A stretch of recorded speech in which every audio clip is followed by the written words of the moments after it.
Hello? Okay, the microphone works. Give me just 1 second. I was busy typing in Discord and didn't take the time to use the restroom. I want to use the restroom and grab a cup of coffee before I jump on stream. So I'm going to restart the starting stream scene, but you won't actually have to wait 5 minutes. It'll probably be like 2 or 3. So just hold tight. I'll be back.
That took longer than expected because of this little jackass right here. What are you doing, dude? What are you doing? Other than trying to knock the fan out of the window. Oh, is this your seat now? It is? You're just gonna chill, huh? Too bad they can't see you. You look real cute right now. Hey, if you roll over trying to play, you're gonna fall. You're falling. I warned you, dummy. I love that cat. A huge pain in the ass, though. I mean, gigantic. He's forever a kitten. He never is chill. Well, he's sometimes chill, but it's why I miss Vincent, because Vincent was playful, but not turned on 100%, 1,000,000% of the time. He often just liked to lay down and be cool. So I like this game, but I feel like it's a hard game to stream because it's sort of like listening to an audiobook. I would definitely put a tag listenable on this stream because of how much I read. That said, though, it can be a bit slow paced. And so streaming it is kind of awkward because I feel like it's boring sometimes. Not for me, because I'm playing it, but for viewers.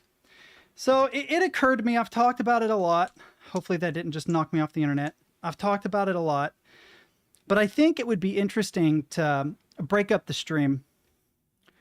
Have, I don't know, one earlier stream, one later stream, or maybe even back to back with multiple segments. So, sorry, I didn't realize you had left. What I was saying was, this game is a lot of fun to play, but I don't know how entertaining it is to watch in a lot of cases. It sort of plays like a choose your own adventure story, the same as like Adventures of Graham. It's one of those things where it's definitely listenable. I could definitely change the tag and make it like a listenable stream, but it can be very slow paced. It can be a real slow burn of a game. And if you're not actually the one playing it, I imagine that it can get boring sometimes. Now, I want the ability to play games like that. I want the ability to play games that are slow burns, that make you think, that are a story, right? So the solution I came up with, which is one I've been teasing for a long time, is what if I had a stream that was set up so that I had, say, half hour of commentary, memes, looking at potential games to play, right? 2 hours of one game, another half hour of commentary, memes, opinions, stuff like that, and then 2 hours of the final game with a little outro. Then I could break up the stream into segments. It would be very, very easy to make it into YouTube videos because each segment is considerably shorter. I would always have one arcade or fast-paced game every stream so that different people interested in different things can enjoy it. Because some people want fast-paced stuff and some people like slow burns. Makes everybody happy. I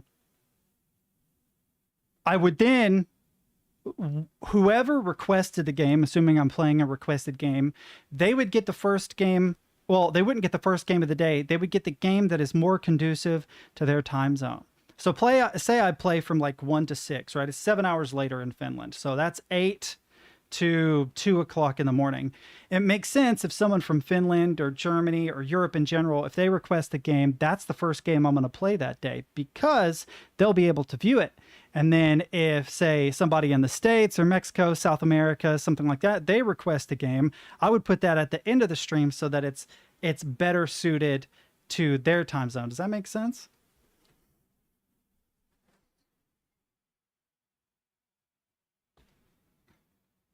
Oh, yeah, I could imagine. One thing that occurred to me when playing this, it's the one major fault of Gamedec, I think.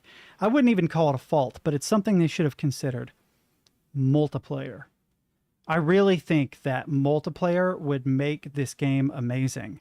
Because when you think about slow-paced role-playing games, in which you do a lot of reading. You're concerned with stats, in this case, aspects, professions, deduction, things like that. It's more fun in multiplayer. If you had to play D&D by yourself, it's just not as entertaining. Not to say that it isn't entertaining. You can have one-shot solo D&D games that are fun, but the fun of a game like that is all the hijinks you and your friends get up to. And in the case of a game like this, being able to bounce ideas off your friend, like maybe they uncover different clues than you do. So the only way to get the full picture is by coming together and helping each other to deduce who did what and when. And I think all the hijinks would be hilarious and fun. Did you hear Sam Gorski's The Death of a Chosen Few on Discord? I did not. I did not notice it. Sir Bronte was one that was recommended a long time ago. Let me go into this. Let me make sure you guys can actually see that. Yeah, because I have it on my main screen here. Game suggestions, is it in here? Post Mouse, I definitely want to check that out. Darwin's Test, Doors, Black Mesa. Was it maybe in Maine? Serial Cleaners, Metal Gear Rising would be fun. I really want to play Voices of the Void sometime. Oh, dude, I love this keyboard. This is so nice. I want to build a cheap board, and here's why. Well, first off, I don't see Sam Gorski anywhere. Where was it? Was it under game suggestions? Was that where it was? Let me go back to this. And yes, it does. It's this song. I'm an idiot. I'm an idiot. I'm an actual idiot. It sounded so familiar. I just assumed because I was talking about games that I'm an actual fucking moron. I have not listened to this yet. I haven't listened to this one yet. Oh, let me make sure that my audio is down a little bit, just because I don't know how loud that is for you guys.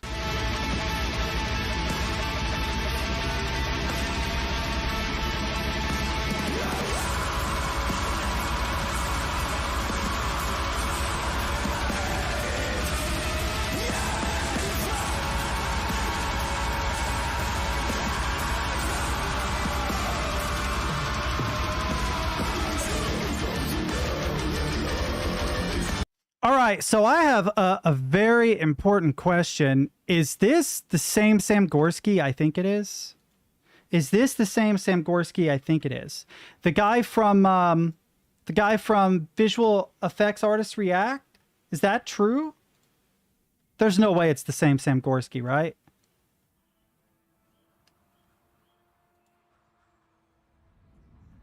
Oh man, the beard makes me think that maybe it is.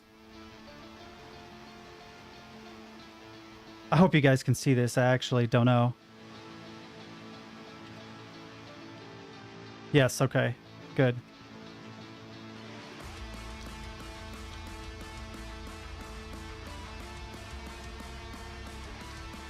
Nice boomer bend.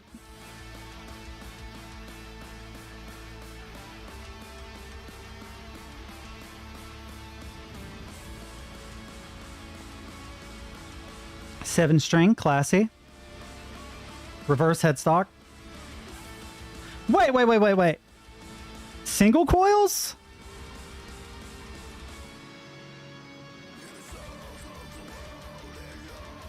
Single coils. Does it have a third single? It does. Interesting. That's actually really interesting. Tell me there's a face shot in here somewhere. Dang it. It is!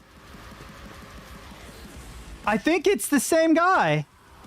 Dude, that's insane.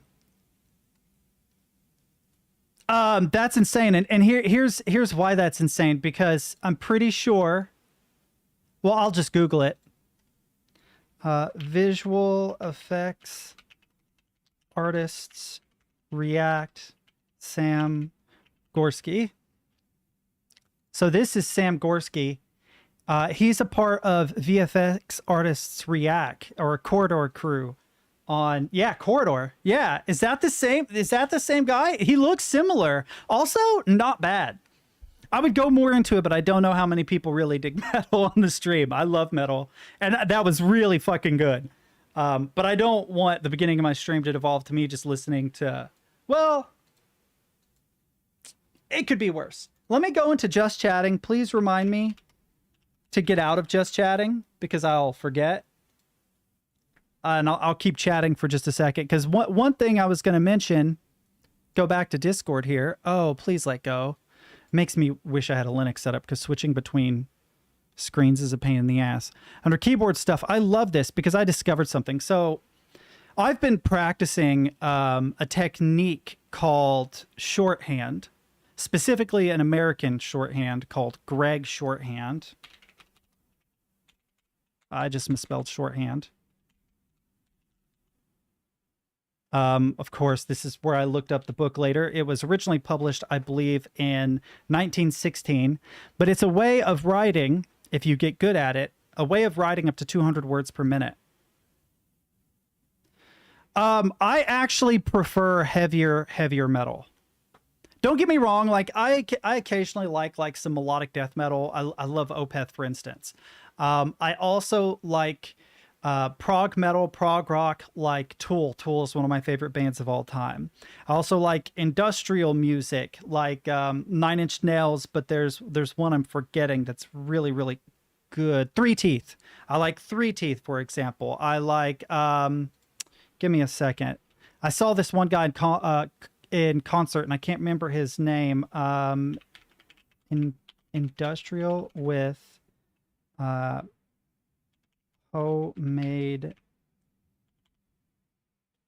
instruments. Why? I keep thinking Master and Commander, but that's not what it is. Yes!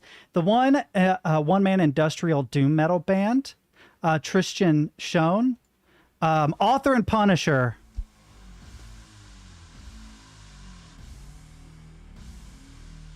He has all these handmade instruments that he made. I think it's a confusion when sometimes when people look at my artwork is that it's very high tech, but really it's extremely low tech. It's very basic. But I do like author and Punisher. They're pretty cool. Three Teeth is pretty cool if we're getting into industrial. But when it comes to heavier stuff, like I really liked Behemoth's, was it 2016 album? The Satanist. Now, listen, I'm irreligious, so the connotations don't bother me so much, but this was an amazing album. I loved this album. And, of course, I love, like, old school Opeth. If you've never listened to them, I think you would love them, especially their older stuff, Deliverance and Damnation, Blackwater Park, stuff like that. Very, very good. When it comes to modern metal, I love Meshuggah. Meshuggah is one of my all-time favorite bands, and I think most of the bands that try to mimic Meshuggah aren't very good at it. But there is one band, if you like gent, that you might like.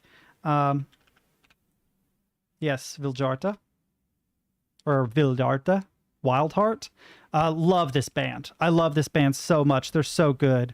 They are a good gent band to come out. I do like Tesseract.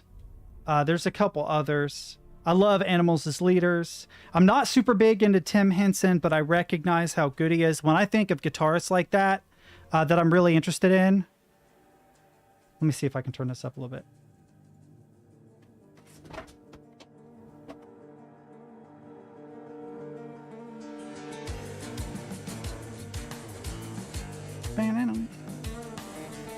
Now, these guys are actually a lot harder than they sound like here. Let's go to the Mastodon album, which I think was their first album. And you can tell they're so good. My cat is breaking something. Give me just a second. Dude, what are you doing? Where are you? Why are you back there? Yeah, you know you're in trouble. Come here. I'm going to kick your little kitty ass. I'm going to kick your little kitty ass. With all the pets. All right, go on. Be good. But I like a lot of different genres of music. So my dad was really into 70s prog rock. So I really like oh god, I'm forgetting names because of 21st. Yeah, give me a second. I got to find this band. King Crimson, Pink Floyd, yes, 70s prog, which became modern prog to me, which is why I like bands like Tool. And then my brother, he was really into 80s metal. So that's how I got introduced to like Slayer, Black Sabbath. Black Sabbath is one of my favorite bands of all time. Early Ozzy Osbourne, but also hair bands, you know, like Motley Crue and stuff. And my mother loved soul music. Burzum's great, dude. Burzum is great. He's kind of a Nazi, and he burned churches down, and he accidentally stabbed his friend like 17 times. But other than that, you know, he just fell on him. Like, I guess they were falling downstairs or something. He's like, "Oh shit, I stabbed you. Oops. Oh shit. Oh shit." Well, I think he's probably a lot more chill than people think he is. I feel like he's always going to be sensationalized because of his history. But still not cool, you know, still not cool. Behemoth has some issues with that too, if I remember correctly. But I love Mayhem. I love Burzum. I love Behemoth. I love really hard black metal, but I also really, really love like soul music, man. Give me some Sam Cooke, you know? Sam and Dave had some great, great songs back in the day. I can actually think of someone, let me see if I can remember his name that I really, really like. If you've never heard King Crimson, you should go back and listen. What is his fucking name? Ozzy Osbourne soul cover. Ah, yes, Charles Bradley. This guy was like a backup singer and musician for a lot of soul bands, but never got found. Then later in his life, he did finally get found. He became wildly popular and then died. The last tune you're going to do for us is Changes, which is a tune by Black Sabbath. You don't strike me as the average Black Sabbath fan. How did this tune cross your path? Mr. Tommy Burnett asked me to do this song. Never heard of the guy, but the lyrics was so powerful.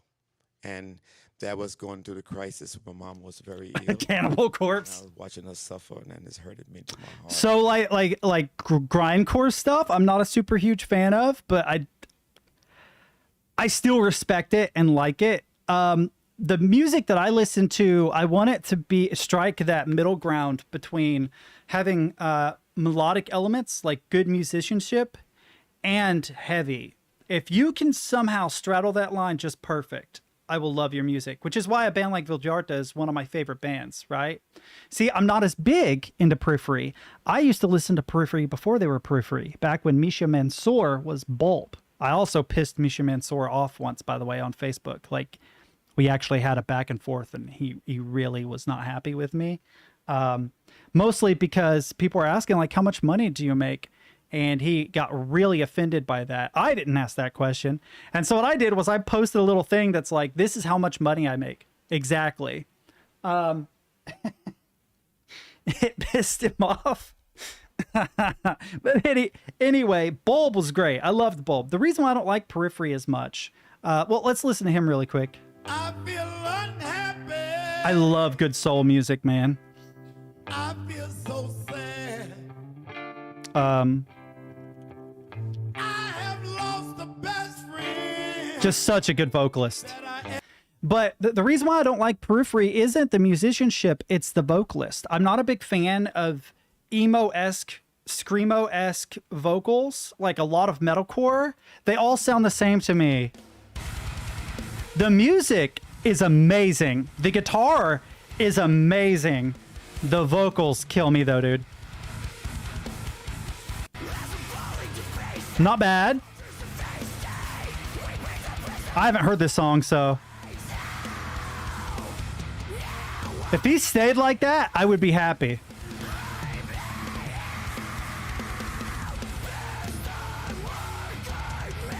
Let's hear a bit of it. I won't play the whole thing, but just a bit of it. I don't know At the Gates. I may have heard of them. I don't know why I searched for it that way. I may have heard of them, but I don't think I ever listened to them. We'll go back to this. Old Soil Work was pretty good too.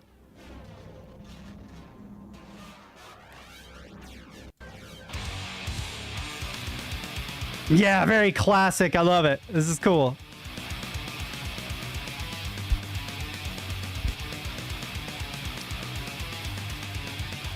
I want to hear the vocals. Sorry if you guys aren't into metal, just bear with me.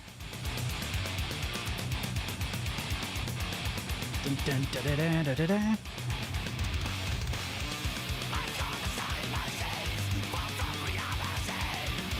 There used to be a blog called No Clean Screaming.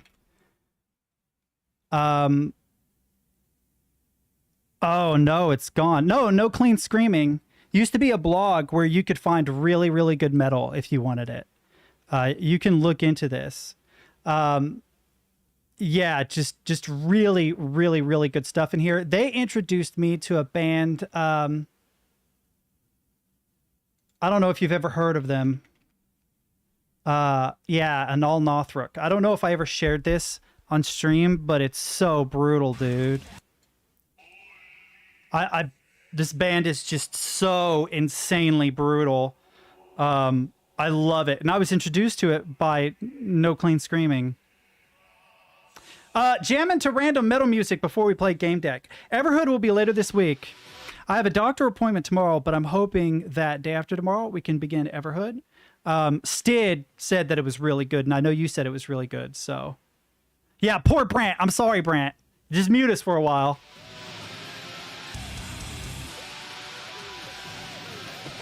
Da da da da. Da da da da. And then that.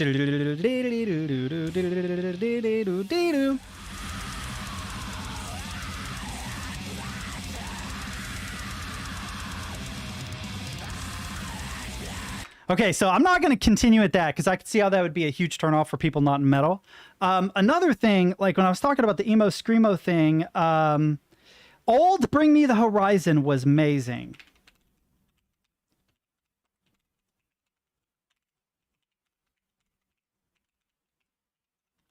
But new Bring Me the Horizon is awful. I'm sorry.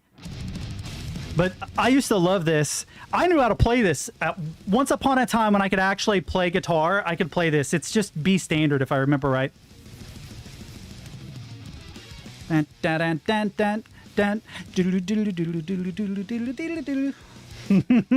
used to love playing this.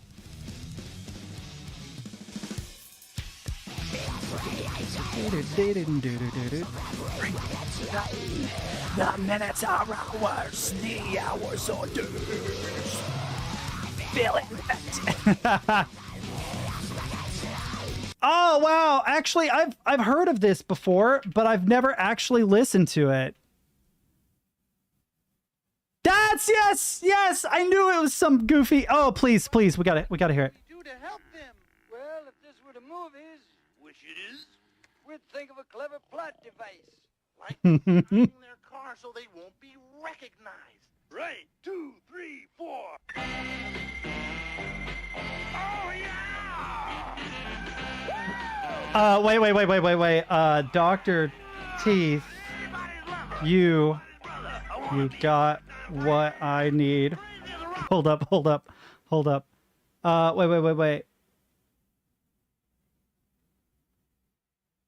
Oh, come on. What is that song? You got what I need. But you say he's just a friend. Give me a second. Okay, so Biz Markie, Dr. Teeth. Biz Markie. Oops. Markie, Dr. Teeth. There is, I swear there is one, dude. I swear there is one. Oh, no. Instead, Old Dirty Bastard. We got to hear Old Dirty Bastard real quick.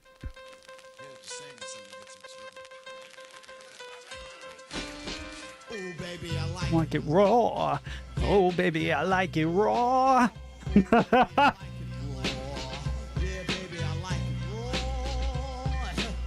Shimmy, shimmy, y'all. Shimmy, yeah, shimmy, yeah. Give me the mic so I can take it away.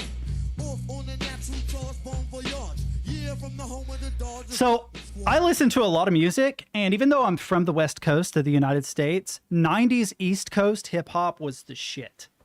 It was fucking great. Some of my favorite hip hop. And people are like, oh, you don't like rap. And it's like, no, I don't like trap music. I don't like that. You know, shit. I'm sorry. I don't dig it. Kendrick is probably one of the few. Kendrick, Earl Sweatshirt, MF Doom. There's some of the few artists that are still around that are really good. You know, I come from like 90s hip hop, like a Tribe Called Quest and stuff. But let's check out this Spotify track real quick. Oh, that's great. No way, no way. No way this is a thing.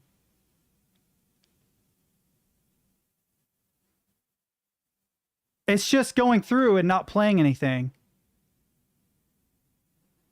Okay, wait a second. Arsonists get all the... It'll probably still, even though I misspelled that.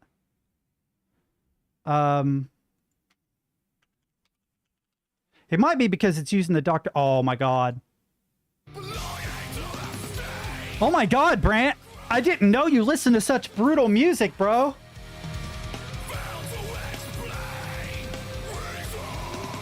It's amazing. Wow.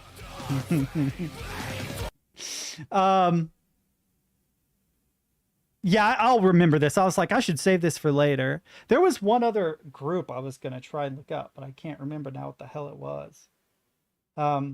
But no, I love a lot of different types of music, but I was raised on metal. And when I was a kid, my favorite band was Tool. I don't know what my favorite song would be. It depends on if you want heavier stuff or more psychedelic stuff. Heavier stuff is earlier stuff, so I would be Opiate or the Undertow album. Let me see if I can find a track list. Let's look at this track list. What's a good one? Swamp Song would be a good one. Flood would be good too.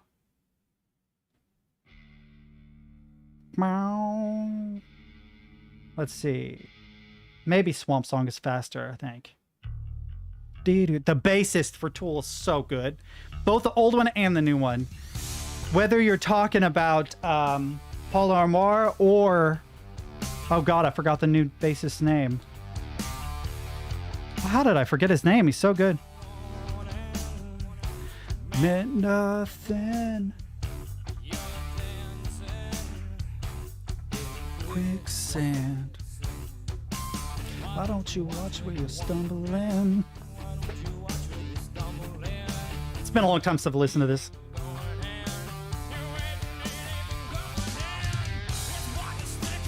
Easy to get lost in, cause you're a stupid, belligerent fucker. Let's do 46 and 2. This is from the album after this one. Again, amazing bass. One of the just, oh, I can't believe I forgot his name. Justin Chancellor. Took me a minute. But they get more psychedelic progressively as they go on, and their last album was not my favorite. The first album I was introduced to was Lateralus, and it was probably the most psychedelic. If you want something more modern metal, though, it would be like Jambai from 10,000 Days, I think. Jambai is probably the most modern metal you get out of them. A lot of palm-muted.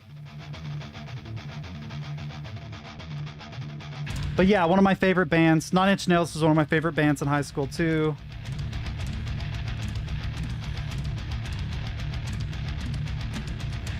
I used to be able to play this, too. It's been a long time, though. It's really not hard. Oh, dude, I love Satie. Satie Nacien. I'm probably pronouncing that wrong, but one of my absolute all-time. This is some of the sickest piano. I feel like I'm a villain in Victorian England plotting the demise of some peasant. Love it. Love it. All right, but before we go down this rabbit hole anymore, there was one thing I wanted to point out. Steno.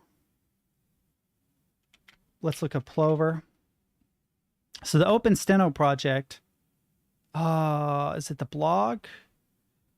Uh-oh, it's been a minute. Maybe take Plover out of it. Steno keyboard.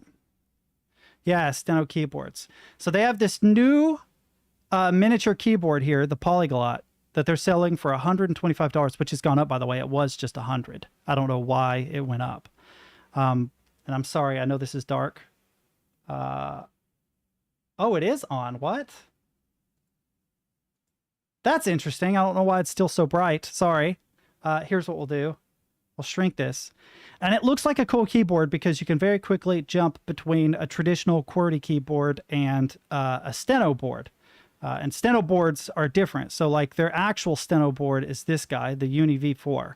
Very, very small. You've got, 6 columns right, 5 columns left. Right, that's what I was thinking because I was like, man, this is really nice. But I looked up all the individual pieces, right? And I was able, using little keyboards to build something comparable that was columnar for like $80. And that's buying all the individual pieces, which makes the price more because I have to buy more more switches than I need, more keycaps than I need. You know what I mean? So now, like my next project, what I want to do is I want to try and build basically a plover board, a polyglot keyboard for less than it costs on their website. I think that would be a cool build to do. Literally build something up that can very quickly, okay, so here's the thing. This is 42 keys. I'm pretty sure. 6x3, 6x3, 18, 18 is 36 plus 6 is 42. Exactly right. So the reason why I said something comparable for $80 is because I looked for something that had 42 keys. And if you notice, the Revyon 41 is off by 1, and it's gone up in price. The comptroller keyboard kit's $152. It's nutty, right? So that's annoying. I don't know why these kits have all gone up in price, but they really have. So it'd probably be something like a Lily 58. Well, yeah, even if it were short a key, I could make that work. That would be fine. That would be perfectly fine. But yeah, I want to build a keyboard that has all the functionality of a plover board, the polyglot, but for a cheaper price. And I obviously can't use the Revyon 41 comptroller keyboard kit. I can maybe use the analyst keyboard kit. Okay, so 42 keys. Oh, it's in Europe though. The shipping would kill me. The shipping would kill me. That's a bit of a problem.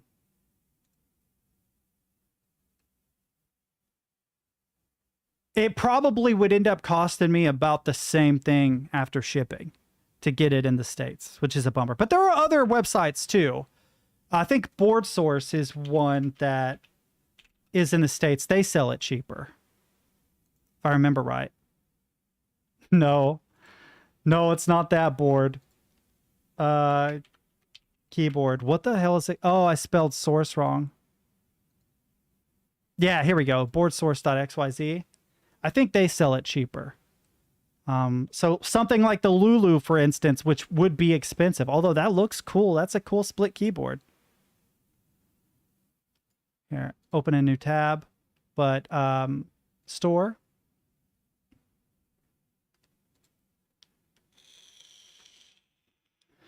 I actually love this. I kind of want to get this now. But yeah. Yeah, well, that's true because it's just a PCB. It only has the most basic case if you actually read what the polyglot is, right? No assembly. Do steno and QWERTY. Each switch spring is 35 grams. It's Gateron clears, if I remember right. So composed of 3 layers, a backplate, a PCB, and a switch plate.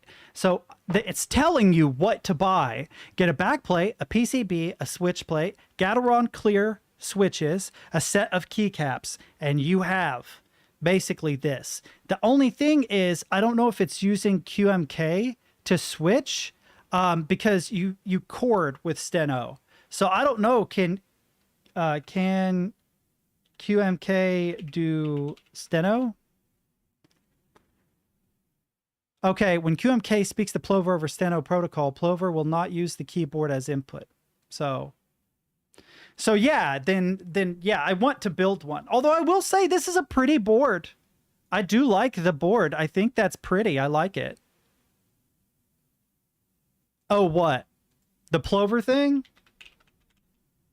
Yeah, you used the Open Steno project, Plover. So what I would need is something that automatically triggers Plover and turns it on, which shouldn't be hard. I just set up a macro on the keyboard that launches the application and then turns it on, if you've ever used Plover before. But yeah, I think I'm going to do that. I think we're going to have a little project where I try to make the polyglot. I would even be tempted to buy the polyglot so that I can do a side-by-side comparison of the board you get from them for 125 and the board that I build for 125 or less. I think that would make a cool video. But I can't do steno, so... yeah, just...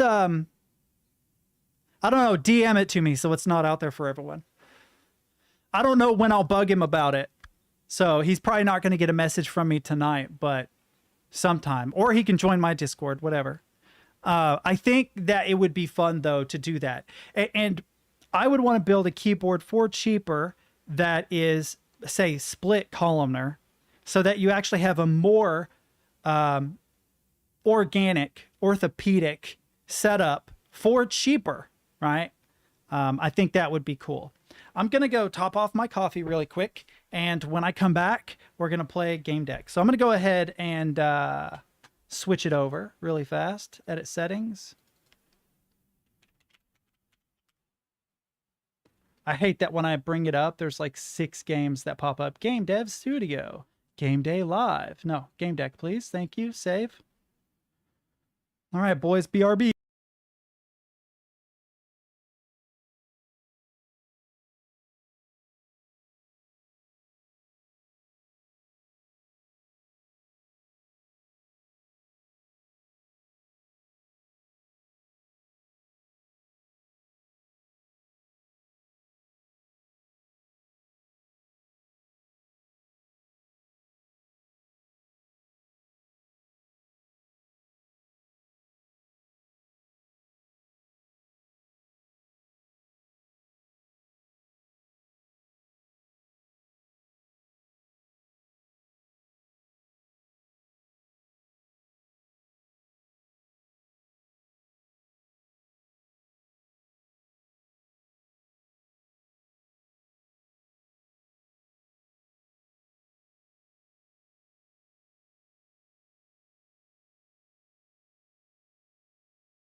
So like I have a chip in my left shin because guy I used to take care of, Steven, kicked me.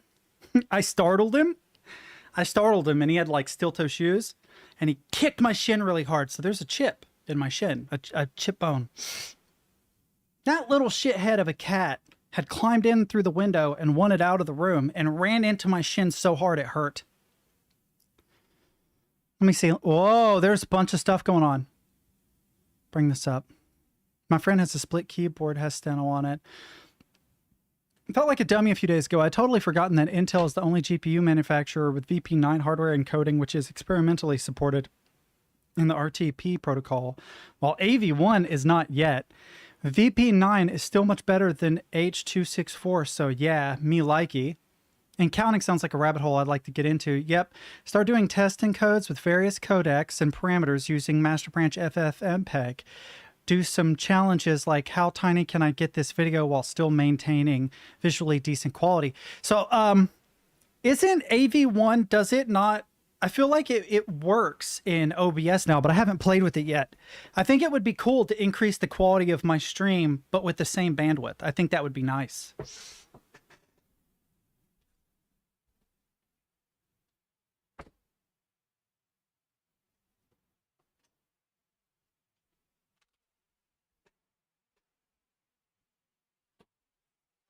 It's a little windy out, so it's popping the door. The camera is doing this thing where it flashes occasionally. I don't like that. I don't know why it's doing that. I think that maybe Razer's built-in software is competing with OBS. It doesn't happen super often, but often enough that it's annoying. For recording only, there's a lot of back-end work going into supporting different codecs. Right. Yeah, that's a bummer, but if I do decide to record like YouTube videos, that's what I'll use. I'll use like 15K bitrate, 20K bitrate, AV1 codec, and then increase the actual resolution of my video to 4K. Right now it's 60 degrees, yeah. 60 degrees Fahrenheit. I don't know what that would be, like 15 Celsius or something. Let me look this up. I'm curious. 15, yeah, 15.5 degrees Celsius. Yeah, it's unusual, but here's the thing. When that happens here, because it happens in the wintertime, usually in February or March. When it happens, it means that there's going to be a big snowstorm. That's how it works. If you have like this Indian summer type thing happen where it suddenly gets really warm, it will get very, very bad before the end of March. Let me check this out. I'm doing some tests right now. If you'd like to check real quick. Also, I can see if you get same artifacts. Okay. Oh, interesting. Oh, cat's in the bathroom knocking stuff off the counter. 1 second.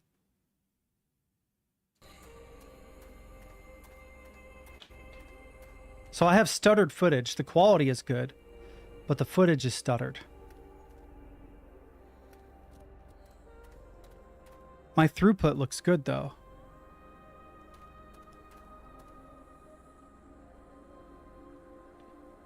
I wonder why it's doing this.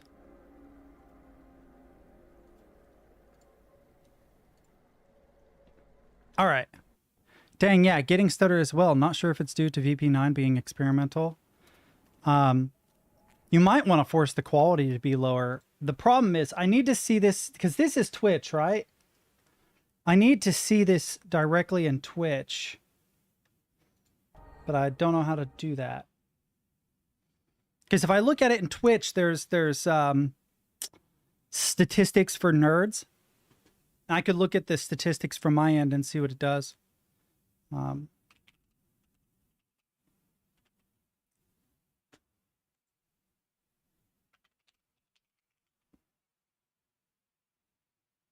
Are you Dat Horse somewhere?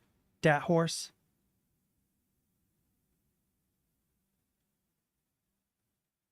Maybe you're Captain Horse? Ah, Dat Captain Horse. Oh, there's nothing here. It's not a Twitch stream. It's my own streaming server. Oh, are you using Amazon services to do this? Because that is actually sick. It's just like a Twitch stream.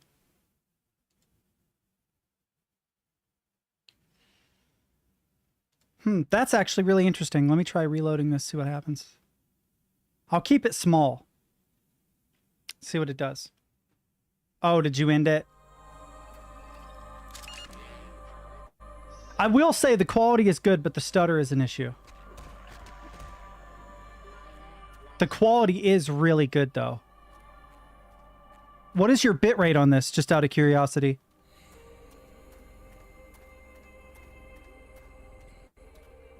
No, I coded my own backend and used a server called Janus Gateway for WebRTC stuff. When it runs more smoothly, it looks really good. That's 4,500K at 1080. That is insane. That looks like better quality than my stream, and I run at 7,500. Normally, I used to not do 7,500 when I was Twitch exclusively, but now if you have issues with your internet connection and you have a hard time viewing my thing, you can just go to my YouTube and they'll transcode it for you. Yeah, when it's smooth, it looks really good. As soon as I open my mouth, though, it stutters. But no, it... Are you on this right now? Is this really you right now? You need to stream to Twitch, bro. I don't get to watch Twitch streams as much as I like, but especially if you put stuff on YouTube, I'll watch it. But yeah, anyway, it's lossless recording. This is lossless at 4,500. Oh, I see what you mean. It's a lot. I see what you're saying. You recorded it losslessly. The stream itself isn't lossless. It's still compressed. I just strafed this section of the game. Ah. That's cool. I need to build my own website. I do. I need to build one. I need to set up my own server and everything. I've wanted to do it for a long time and I just never did. Set up like a little Debian or maybe a Manjaro server or something. I feel like... Oh, this might be a little loud. Let me fix this. Oh, give me my mouse back. What are you doing? Why did you, as soon as I got my mouse on the volume, decide that that was the time to swipe my mouse? This is not cool. Yes, fine. Oh, wow. It didn't do this the other day. I used to be able to...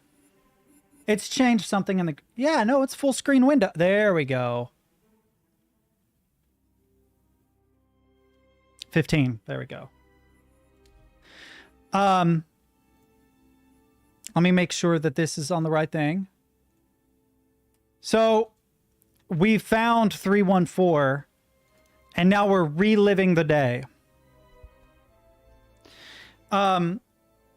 Yeah, I was thinking about that. Like, PNG is a lossless codec. It's a lossless format for video, right? And then you have like WebP, which is meant to be like the future. It's basically a JPEG, but with transparency. And I'm curious what lossless video would look like. Actual proper lossless. It would just be raw, I guess, right? Raw footage. I wish you could just stream raw. That would be great. Like Black Magic Raw or something. That's interesting. I didn't know that. So animated PNG, what does the M mean? Motion? I don't remember what PNG stands for. Portable something graphics. I don't remember what the N stands for. Wrong answers only, chat. Wrong answers only. I need to get back into animation and stuff. I've never been good at it. But like, I've just about stopped working on my game because I can't make any headway. I was simplifying my code. A new version of the Godot beta came out and it broke my game. And I think that it has to do with the fact that they changed the way the camera works. And the camera doesn't ignore rotation. It rotates with the player in my game because you can change the direction of gravity. And I think it broke it. Yeah, that's what I was thinking.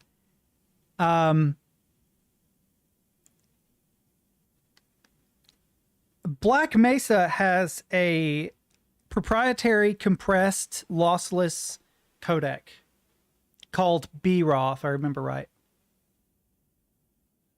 I always thought it was funny that the image library was libron at some point.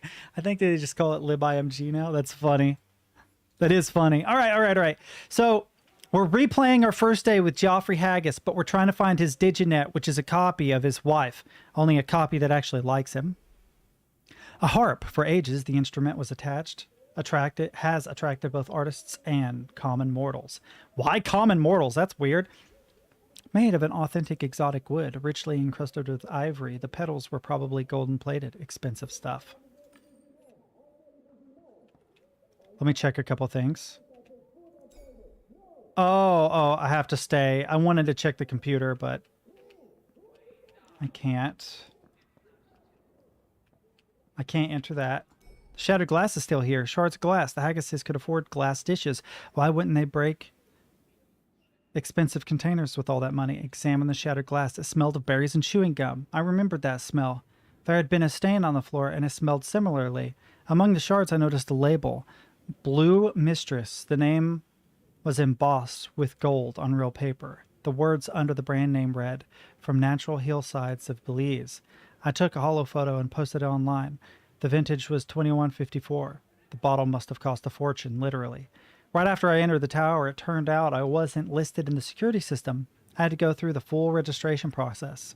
According to BWI guards, it was the first time I had visited the place. I had no idea why. I had been there once before.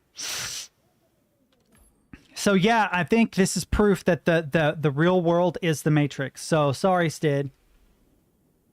The animal looked like it was alive, as if it were freeze-framed. Take a closer look. Submerged in transparent resin substance, the panda seemed alive. Oh, same thing again. Can I interact with this again? Take a closer look at the panel. Yes, Director Haggis' safe is hidden in there. Hardly anything had changed since my last visit. I had definitely been in this office before. Leave. The tree is still the same. Haggis' computer. I hooked up to Haggis' computer. Saw Haggis' message before my eyes. Remember, I'm monitoring everything you do. Don't do anything stupid. Okay, so... I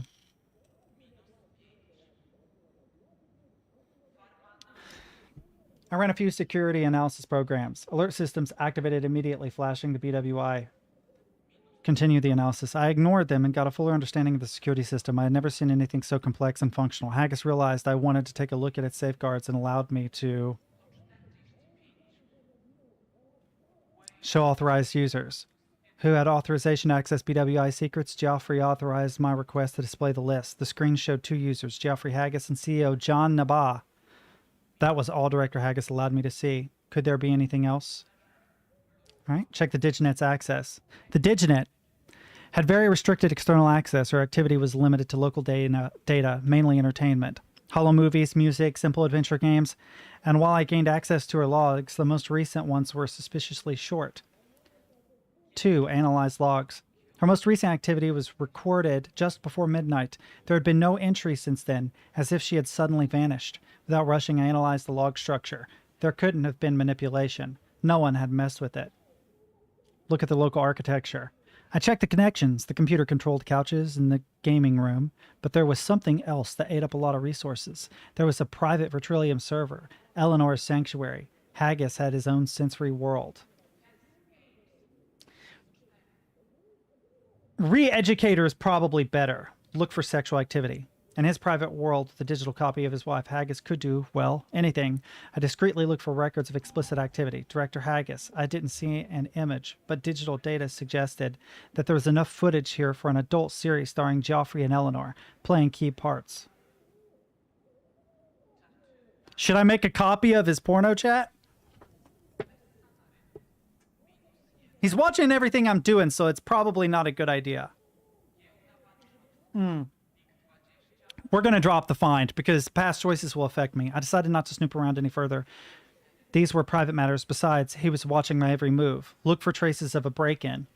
I ran a few programs from my deck. As soon as they started scanning recent activity, I received notifications saying I had no access. There was nothing to do. Haggis was monitoring and restricting me as he pleased. Still, I received a huge list of external connections. Isolate unique identifiers. Let me go to professions. Do I have... I can get supervisor. That might help me to understand more of what's going on here, but I really, really want to get cracker.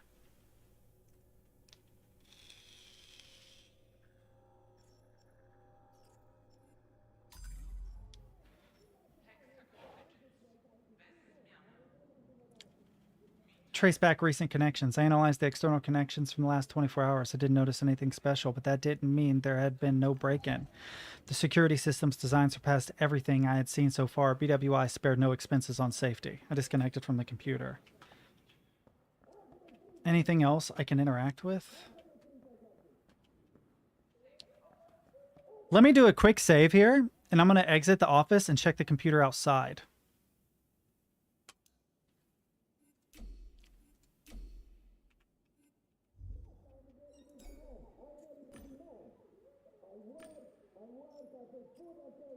Fuck. Oh, I can't go out.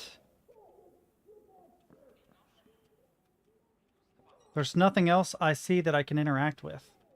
I'm really curious about something though, chat. Let me check something really fast. How well would this controller work with this game?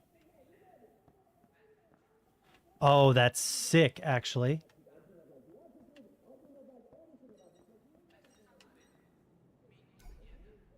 Get Haggis' attention. He looked at the stock ratings. He wasn't paying attention to me.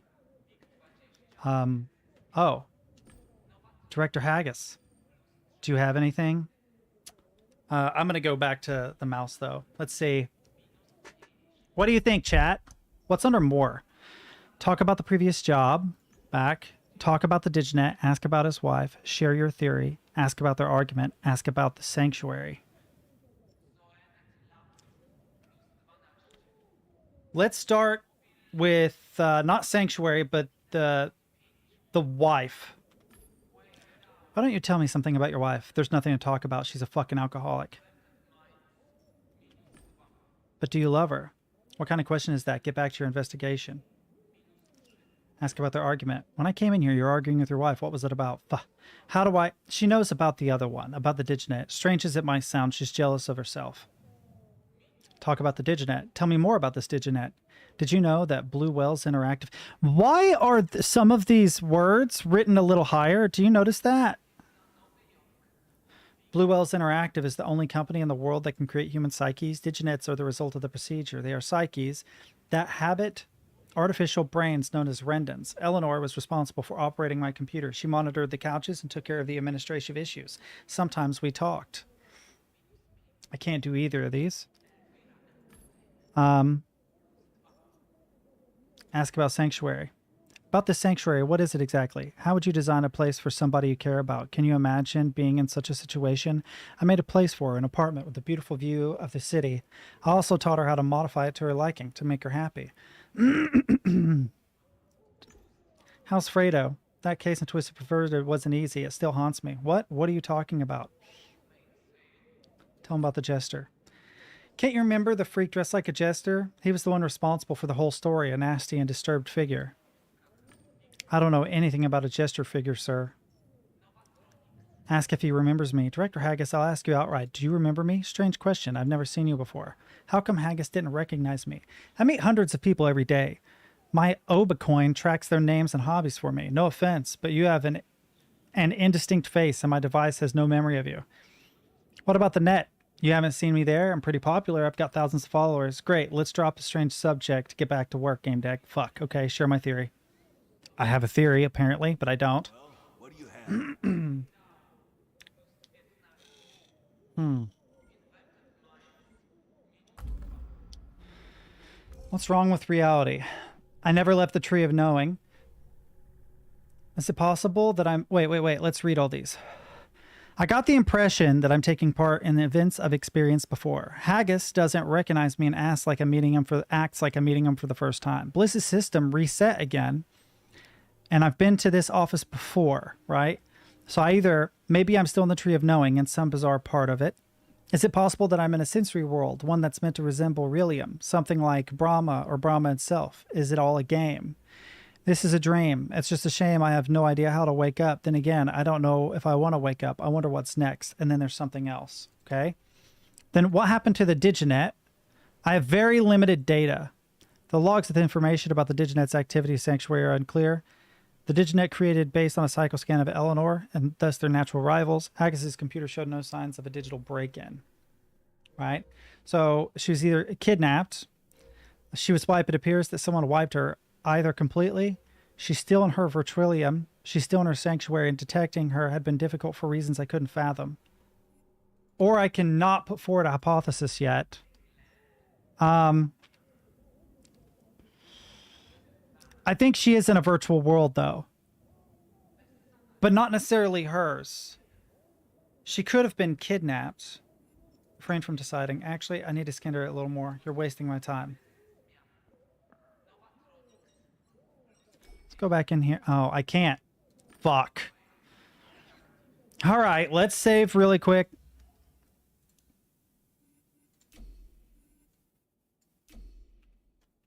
And then we'll go ahead and make a deduction. I think she's been kidnapped. I think I know by who, too. Okay. And I think I'm still in the tree of knowing. Okay. No data on these yet. Okay. Mr. Haggis. He ignored me. Wait. Can I get Vox Populi?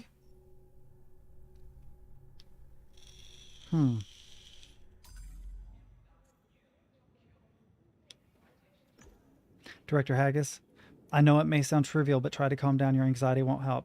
Yeah, it does sound trivial. Have you ever seen anyone relax after being told to calm down? Me either. Director Haggis, I have a theory. She was kidnapped.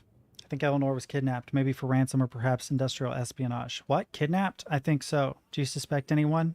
No one comes to mind. We need more data. Enter her sanctuary and look for her. I don't know what. That's your business. You'll like it there. It's a lovely apartment. I'm giving you access. There, you can use the couch in the gaming room. Go, get to work. I think that she's also in the tree of knowing, chat. Is there anything I can interact with in here? No. That could be wrong, though. I don't know. Lie on the couch. I didn't need a suit. I wasn't planning on a long session. Oh, that's always a great plan.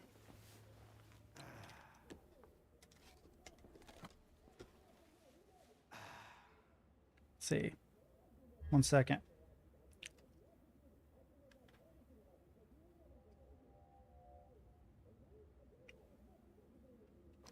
Decide that I'm still in the tree of knowing. I still had to be in the tree of knowing. It was the only logical explanation. Take a deep breath. I inhaled deeply, exhaled, repeated the sequence, and managed to calm myself down a little. I suddenly felt my couch heating up rapidly. Something's wrong. I died. What?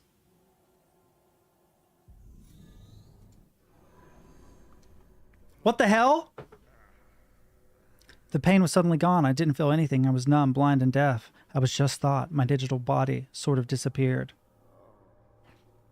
Open my eyes. I tried to open my eyes, but nothing happened. I still saw darkness. That is, my vision was working at all. The Virtualium I was in could have been deprived of a source of light. Still, I couldn't feel my eyelids move. Take another deep breath.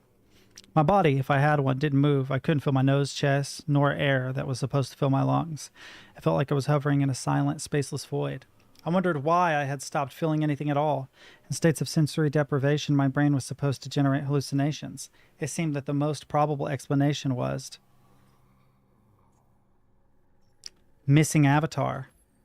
Everyone pointed to there being no avatar for me in this world. Usually, when you entered a game, you chose a skin to put on. If that menu is absent, you used the official skin. It happened automatically, but this world was different. It was private. Was it possible that Haggis had overlooked this tiny thing and hadn't activated the avatar choice module for me? I couldn't open any menus, and I didn't have a body. My abilities were limited to contemplating my own state. something changed. Oh, this looks sick, by the way. Look at this. Now, I would love to have an office that looked like this. Could you imagine streaming from a place like this? It'd be cool. I was shocked by the beating of my own heart. I hear a rumble of pumping blood and snapping valves. I blinked. My eyelids fluttered like sails. I was somewhere. I definitely wasn't in Eleanor's sanctuary. Get up. There's a pedestal here.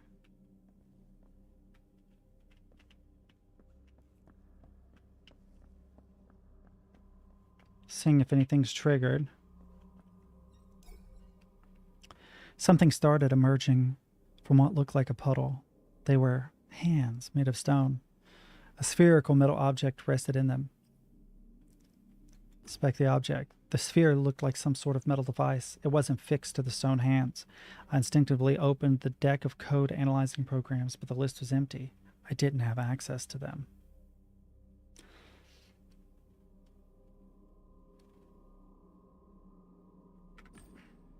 These arms belonged to a woman. Her fingers were slender and tipped with long nails. I noticed tiny veins on the back of her hands. There must have been more. I imagined the rest of the statue was submerged in liquid. My touch activated the sphere, and it flew up on its own.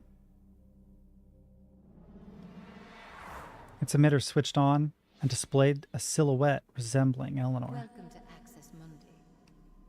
I wish you would say my name. If she straight up said, "Omae wa Moshindaru," I would be like, fuck yeah. She sounded like a speaker from an ancient instructional video. I'm Eleanor's V-Ghost. I'll help you to understand this place and how to find me. See, listen, take a closer look at the projection. Let's start about this place. Can you tell me where? She looked at me apologetically. I'm sorry, I need to finish. You're in Access Monday, a place governed by special rules. Your programs won't work here, and you can't log out using conventional methods. The sphere in front of you is called a code breaker. I created this program that will open the paths of Access Monday Labyrinth for you. I need your permission in order to assign the program to you. Just say the word activation. Activate the code breaker. Activation complete. The code breaker has several operating modes, programs that you should adjust to yourself. It was made that way, so I could only be traced by a human. You unlock each mode by activating an associated aspect. Aspects are one of the Ritualium's mechanics. Breathe deep. Exhale from your mouth. Repeat. Breathe out faster, spontaneously. Close your eyes. What makes you calm? Think of it.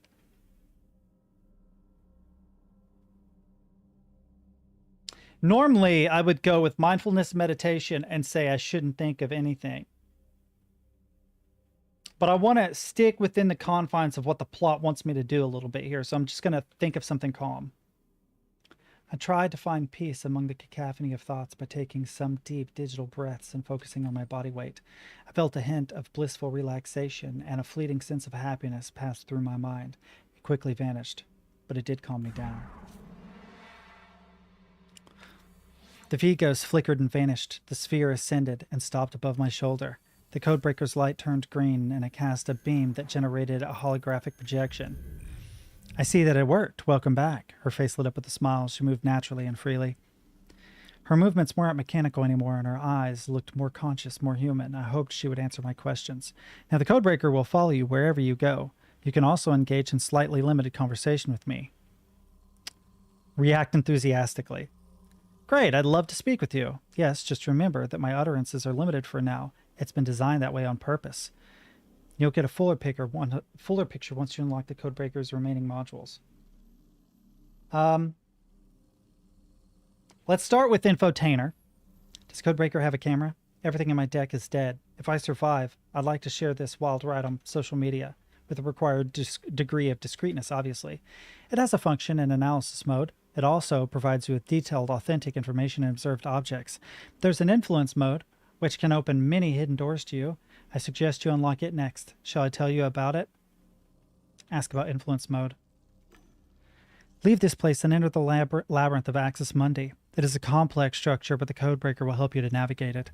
Once you're in the labyrinth, approach the green monolith and touch it. You'll establish a link. you'll see it in the codebreaker's light.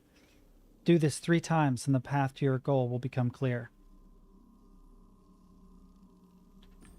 How do I encode paths in the labyrinth? There are monoliths in the chambers used for programming paths. The code can come in 3 colors. Each code leads to a specific location. Remember that colors can appear multiple times in the code. It sounds complicated, but it's simpler than it seems. You're a game deck. You should manage. Ask for directions. Enter the labyrinth and touch 3 monoliths. Follow the green path. It will take you to the mystery tree. There you will obtain a yellow aspect and maybe learn about the rules governing the world. I hope it'll help you find me. Okay, what other topics we got?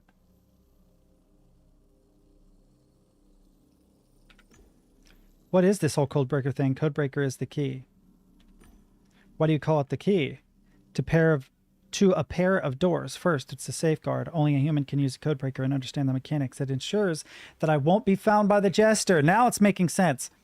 Second, the world around us is largely based on the program's mechanics. Ask about the codebreaker's ties to the mechanics of the world.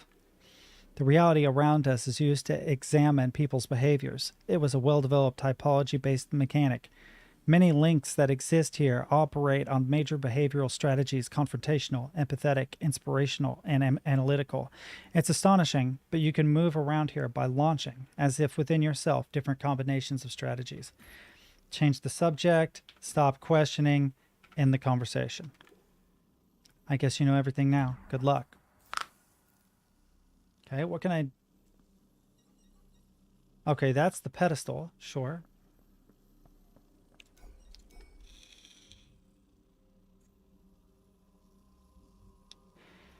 Wait. So, go to professions. Right, what does this say? Influence mode, pull out the statue. Interaction mode, talk to the V-Ghost. Okay. Deduction. What is Axis Mundi?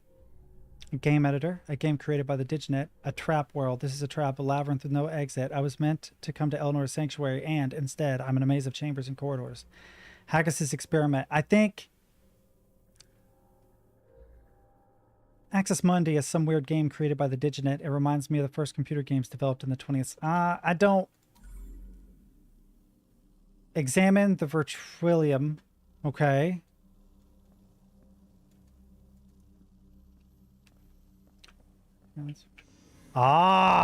Okay. Coding paths. Labyrinth is full of interesting places. You can find each place if you know its code. A code is a combination of 3 colors. You can set a color by clicking pylons available on each platform. If you die or load a saved game, you'll begin the game on the starting platform of Axis Mundi, but your progress will be kept. Okay, 1 second. Oh, I can't. Let's save really quick, because this is wild.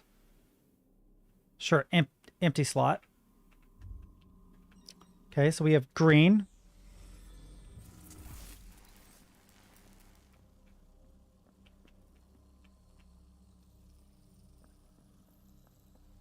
Can't go back. Can't go forward.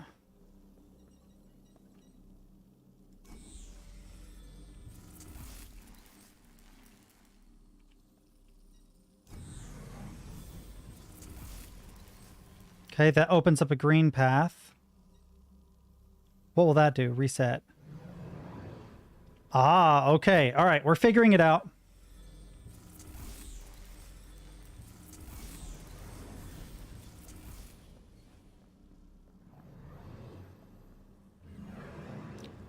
The tree. Codebreaker hummed next to my head. I activated interaction mode and some of the Diginet's V-Ghost. The mystery tree. I brought you here so you could unlock a new Codebreaker mode. It might also help you to better understand reality. Ask about the tree. What kind of tree is it? Looks different than the rest of the local architecture. I was about to ask you the same question. Look at it. What do you see?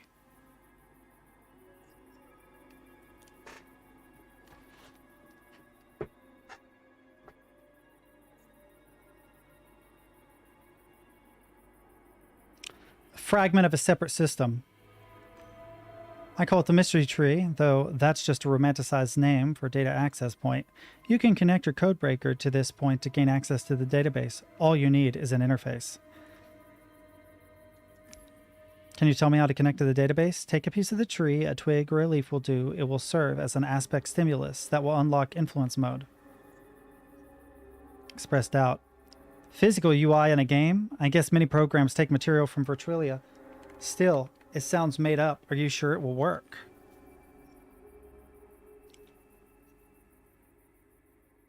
Ask about the fruit. Is that an apple? I know nothing about the mystery tree fruit. Looks like bait, a sweet promise. It could be a trap or some sort of defense system. Oh, eat the mystery tree fruit. I reached out and plucked the apple. I smelled of ozone. I took a bite. The hell was happening? Information banged against my head like rocks. They were memories, mine, but not mine, like hyper-realistic dreams. It was as if I had suddenly awoke, oblivious to the time of day, my identity, or the situation, a nasty, depersonalized feeling. You see, it worked. Codebreaker has received the required aspect stimulus. Influence mode has been unlocked. Switch to Codebreaker's mode and try it out. Then we can discuss how to find me, Eleanor. That's what you're here for, remember? Ask how to switch modes. It's connected to your psyche. All you need to do is issue a mental command.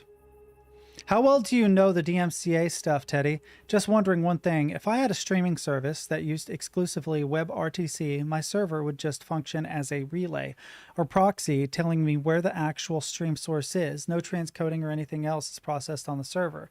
Would that allow licensed music to be played on streams as they'd need to go complain to streamers themselves, and that would be too much effort for them? I don't know, because if you look at decentralized peer-to-peer networks from the turn of the century, and by century I mean into the 21st, like Napster, they got in a lot of trouble. They were decentralized. Technically, they weren't hosting anything. They were just a platform for people to connect to, but they still caught a lot of shit. I am definitely not the right person to ask. I do think that it would ultimately be the responsibility of the person streaming. You would definitely need to form some kind of license agreement, basically saying, listen, if you use this service, you need to not do these things. Because if the worst you're worried about is DMCA, you're not thinking dark enough. Just saying. There could be really awful stuff. But I don't know that I know enough.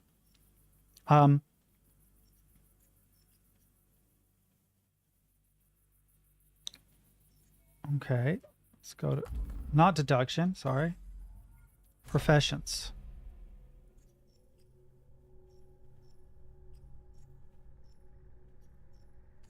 I am so confused. Switch the mode mentally. As soon as I formulated the thought, Codebreaker switched to influence mode. The V-Ghost disappeared and Codebreaker changed color. The way it moved also changed. Create an interface for the tree. I issued a mental command. The orb sent a wave that created a hollow in the tree. I guess it was Codebreaker's physical interface. It looked like the tree had given me access to its secrets. What was inside and what would processing this data entail on a technical level? Yeah, I just don't want to say something wrong. I think it's really, really interesting. And I love the idea. But I also am afraid that it would... Hopefully it would be small enough you wouldn't have to worry so much.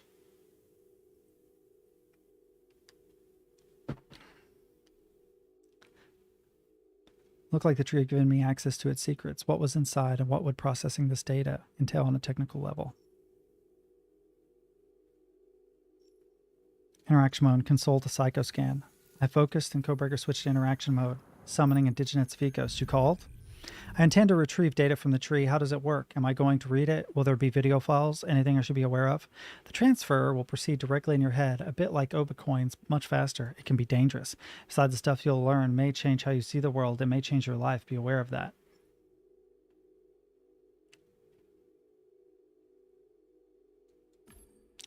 You mentioned Codebreaker has 2 more modes. How do I unlock them? Domination mode allows you to make use of the program's combat abilities. Activating it requires stimulus from the red aspect. Analysis mode will give you detailed information about all the elements of space. It requires the blue aspect. As you follow my trail, meaning Eleanor's trail, you should obtain the aspects needed to unlock these modes.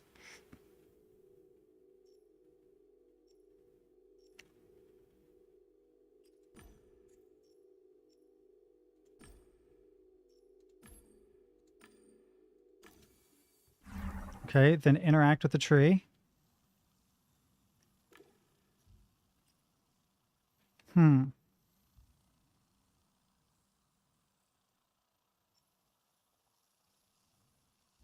Screw it. Let's take supervisor because obviously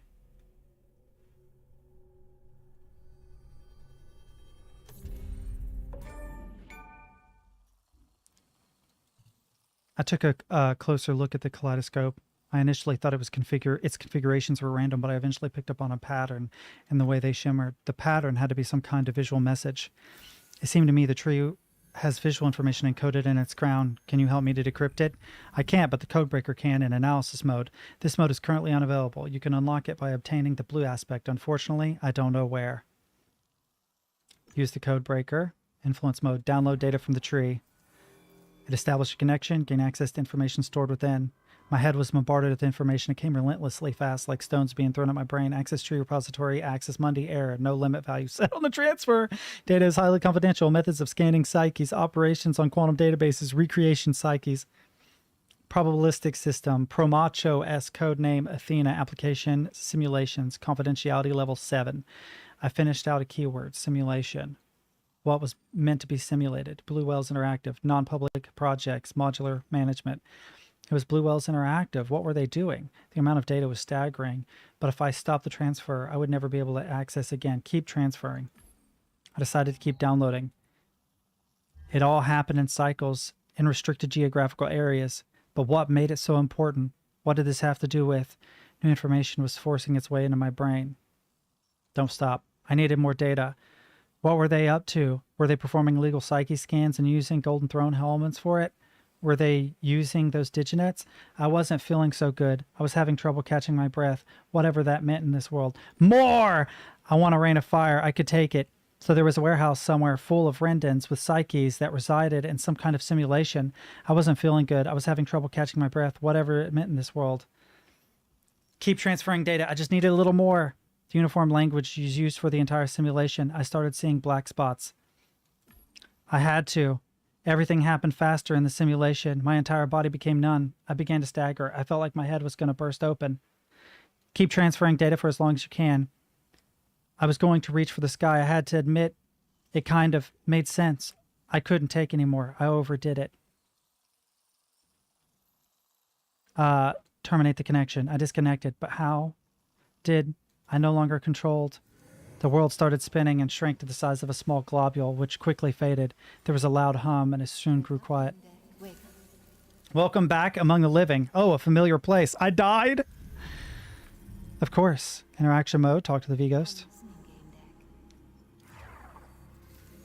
End the conversation.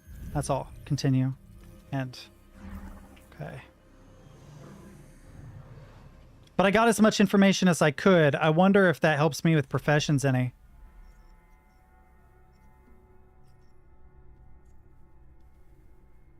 I could take Vox Populi. Oh.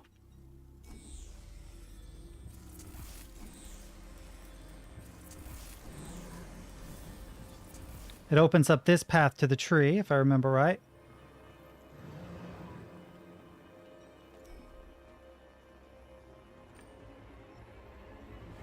Inspect the tree.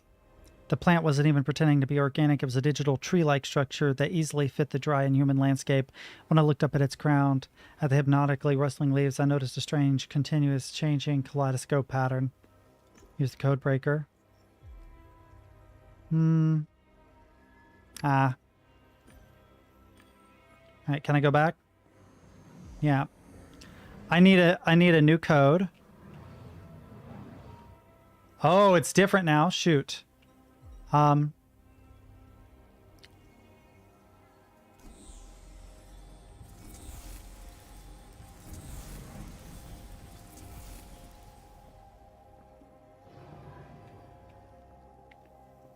it takes me back here. Interesting.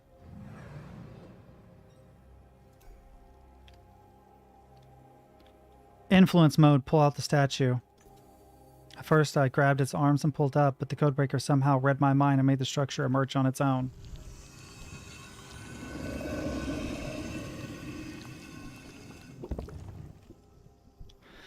The world and its inhabitants had been giving me a hard time. I had seen the face of evil, and yet the statue filled me with comfort.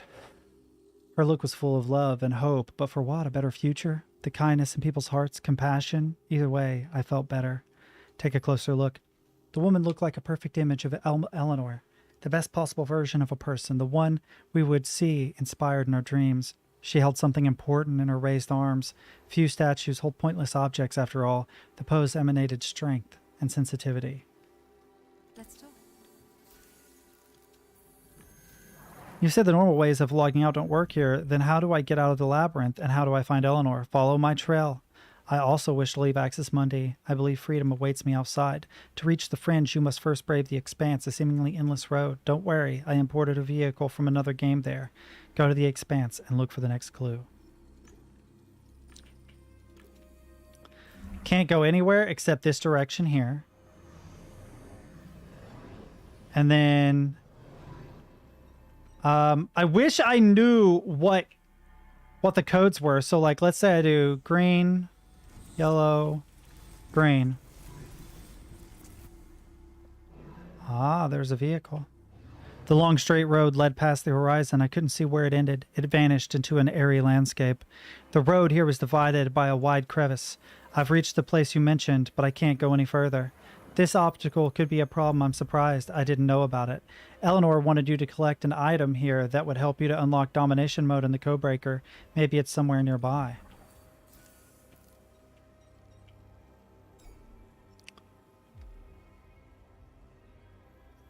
Let's look under the car. There were a few black puddles. They looked like they were alive. I reached out my hand. The stains behaved like ferrofluid, spiky nodules extending toward my fingers. It was a typical graphic representation of breached firewall. Naturally, no barrier was here because it didn't really look like that. Sometimes game engines toggled an option which showed if someone was messing with the safeguards. It showed up as these stains. Everything suggested that someone had breached the firewall protecting this car. Ask her about it. This is a vehicle. I imported it from another game. I meant to cross the expanse with it. I don't know if Eleanor made it. This is the car from Twisted and Perverted. I'm afraid something went wrong. There's only one way to find out, crossing the expanse and reaching the fringe. And so inside the car, there might be an item that will let you unlock the Codebreaker's domination mode. Open the car.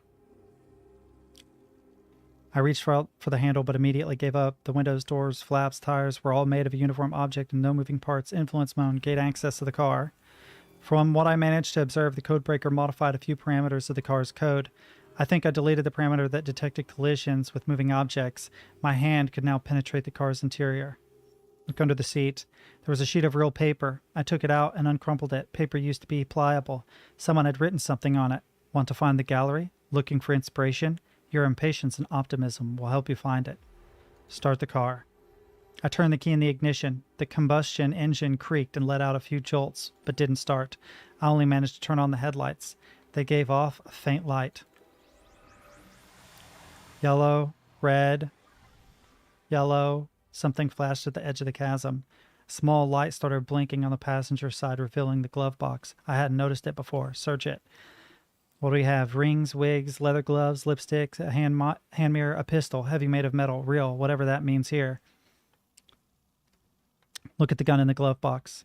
It was a Fenris Mark II, a decent piece from TNP. I reached for the grip when something dawned on me. Laying there with all that junk, the gun should have had scratches on the breech block, grazes or prints, considering somebody put it here. This hand cannon looked like it was in mint condition. I got the impression it was floating, not touching anything. Was it a trick? Take the gun from the glove box. I reached out for the pistol. As soon as I touched its grip, a sharp pain shot through my hand and wrist. That piece of the trap program? Come on. Why would you put something like that? I earned the red aspect. That was probably what this was all about, but my avatar started falling apart. I summoned the Codebreaker in my mind. Something happened, as if I were absorbing the aspect I had earned. Was I becoming delirious? Take a trial shot. The bullet shot out from a single beam, but it quickly dissipated, short range. You can now code the paths using 3 colors. That opens up a lot of new possibilities. Consider that. Analysis mode requires the blue aspect. It will give you detailed information about this world. Unfortunately, I do not know where it is. The path to the fringe begins with the blue color. Therefore, you need to obtain the blue aspect for Codebreaker. Unfortunately, I do not know the sequence that will take you there. Eleanor stored it in the memory of NPEX. You can try locating them or find another way through trial and error. So it's yellow, red, yellow, red, off. Yellow, red, yellow, off.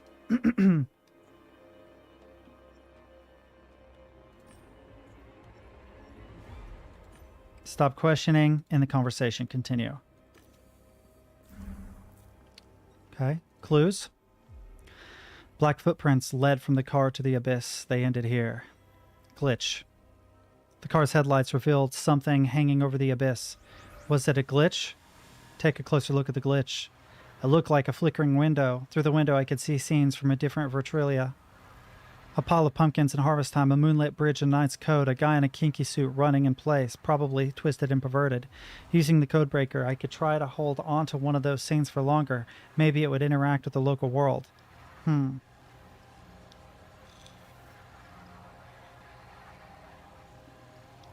go with Knight's Code. Thankfully, I didn't have the Codebreaker's abilities. I just gave it orders. What exactly was it doing? I had no idea. Gave me a bridge. Nice. It was a bridge and it fit. A glitch disappeared without a trace. Nice. Yellow, red, yellow. Surprise, surprise. Oh, fuck. Why do I still find people being surprised so surprising? Your name is Omayawa Moshindru. This time I'll feign being surprised, but your surprise is obviously real. Deny. To be honest, it was to be expected. Congratulations then. However, I'd wager your jaw is bound to drop before long. I received a report of an intruder from Axis Mundi System. What are you doing here? Lie and say I'm sightseeing. Isn't it obvious? What are you doing in a place where no unauthorized living psyches are allowed? Ask what happened to the Tree of Knowing. How about you first explain what happened during the last meeting? Remember the Tree of Knowing? You shouldn't remember that event. It's an error. So in the interest of a good relationship, I can agree that it never happened. This will make things much simpler. Demand an explanation. You answering my question will do a lot toward improving our relationship. What happened here? You encountered an anomaly called 314. I'm trying to eliminate it, which is difficult, as I can't detect it. Only brain users can. It infected you. Not just you, in fact. It interrupted that process because I want to examine it in its pure state.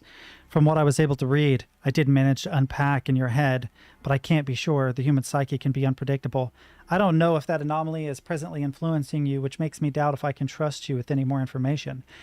And now, get back to my question. What are you doing here? Say nothing. I didn't say anything. My silence carried a clear message.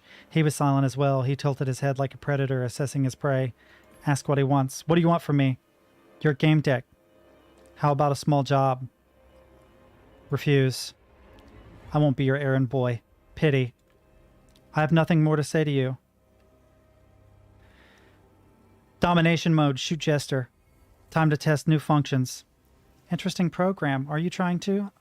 I'll even try to laugh. Jester smiled, showing his teeth, a hissing sound escaping his throat. That was his laugh. For a moment, I could hear an echo linger in the breach. Jester disappeared. Yeah, it gave me more. That's what I wanted. I need more of these so that I can unlock this stuff.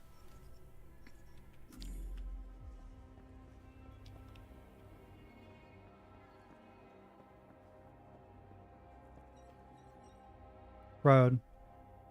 I couldn't see the end of the road. Interaction mode. Issue to command summoning Diginet's V-Ghost. You've met Jester. He's the one thing Eleanor wishes to avoid at all costs. Tell me, whose side are you on? Hers or the terrible Jester? Sure that she's on the Diginet side. I'm obviously on the Diginet side. How could I not be? Thank you. Codebreaker and I will continue to serve regardless of your intentions. Start following Eleanor's trail. I went ahead.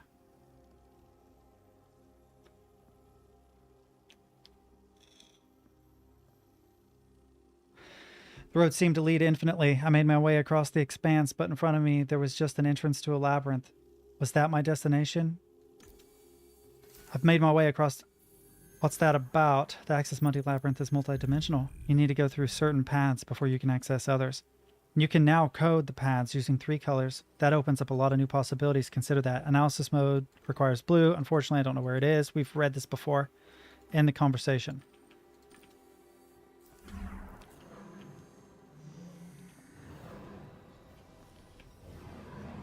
Red, yellow, green. Yellow. Red. Yellow.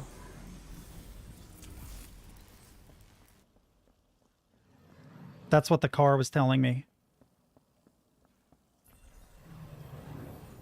Lord's image. There was a flickering screen above the floor. Touch the screen. Simulation archives. To unlock a report about a person in the simulation, pick an aspect and the role in the simulation that are best suited for them. Okay.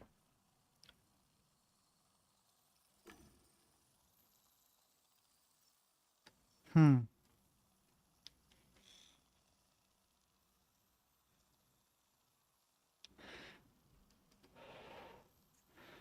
me go to professions really quick. Can I unlock any of these? Don't meet the requirements. Close, though.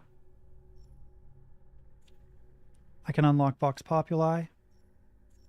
Okay. Only the one. Search the reports. Access to reports from completed simulation active. Enter aspect.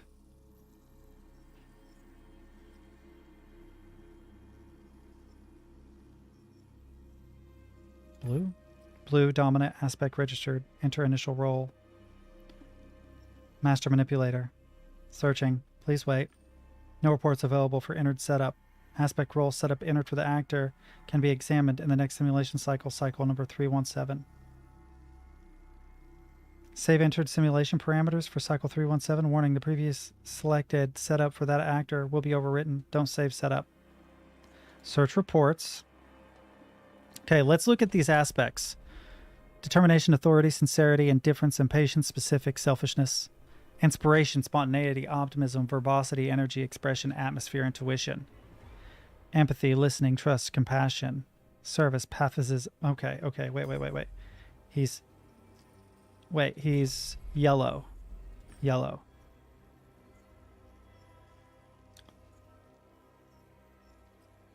Master manipulator. Searching. Please wait. Correlation detected between dominant aspect and the role. Preparing available reports.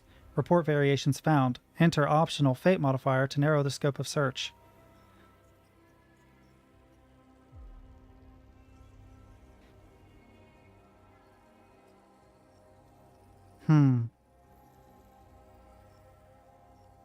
Active antagonist.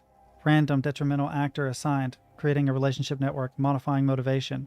Search results for selected sequence. Even as a youth, Gallo Mar realized he had his gift for charisma. He learned how easy it was to manipulate people and saw his chance. He learned to use body language reading programs both in Realium and Virtualia. He became an expert salesman and started making money. He sold a few apartments, hiding their defects. He was sued for unethical practices, found guilty, and spent 5 years in jail. One of the screens slightly slid out from the floor. Was it because I had just found a correlation? Report on the recently completed simulation cycle in the central Warsaw City area, Free Europe. Cohesion, verification, and progress. Fate modifier analysis. The active antagonist factor had a minor impact on the simulation in every cycle, meeting defined criteria. That was...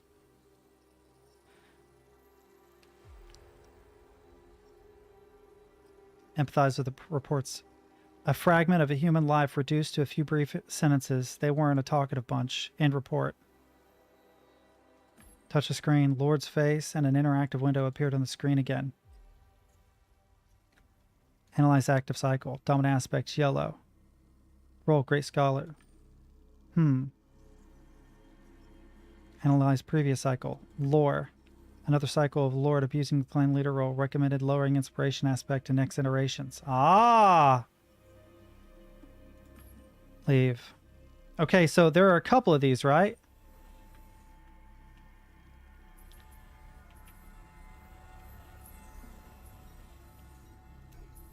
Let's check out a painting of Eleanor. There's a flickering screen above the floor.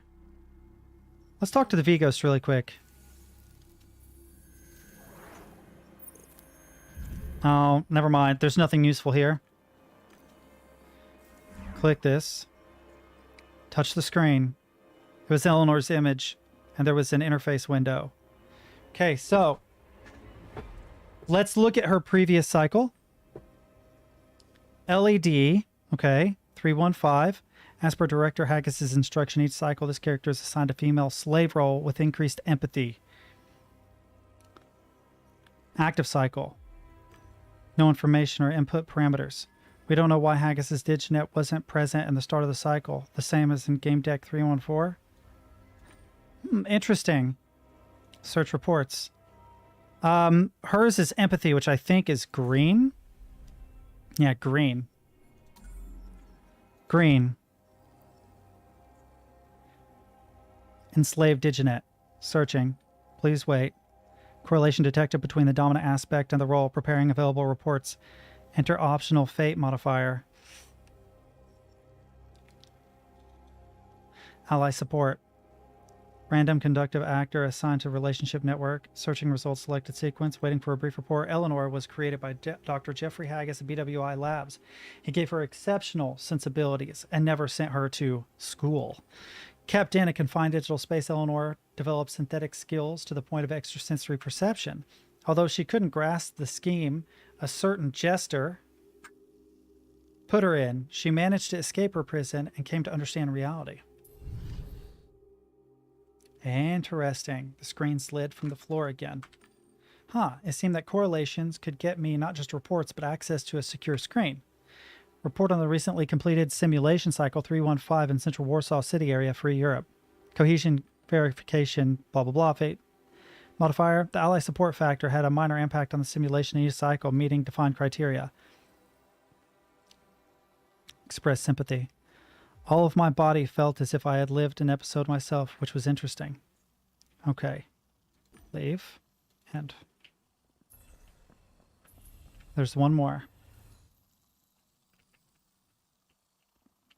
Let me see what's going on in professions. I am getting more of these, but I need determination and stuff. Touch the screen. I saw Kinzal's portrait on the screen. There was also a small interface window. Simulation log active. Choose option. Analyze previous cycle. Ken A. Ken began the cycle as a pro gamer. During the cycle, he became a game deck. The chaos factor impacted the decision. Okay. Analyze active cycle. Dominant aspect red. Fate modifier financial boost. Professional gamer. By order of the CEO John Naba, this cycle I gave Ken a lot of money and boosted all of his stats. He should have won the championship during the VIP presentation. Search reports. Aspect red. Red dominant aspect registered. Enter initial role. Professional gamer. Searching. Please wait. No reports available for entered setup. The aspect and role setup entered by the actor can be examined in the next simulation cycle. Wait. Do not save setup. I don't know what this does, but he's red. Game deck. Searching. Please wait.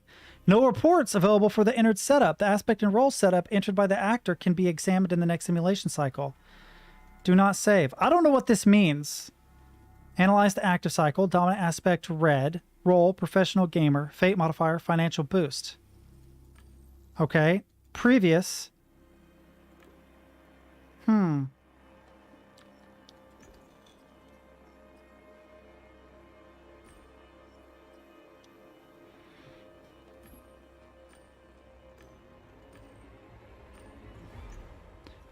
I'm going to try all these different things.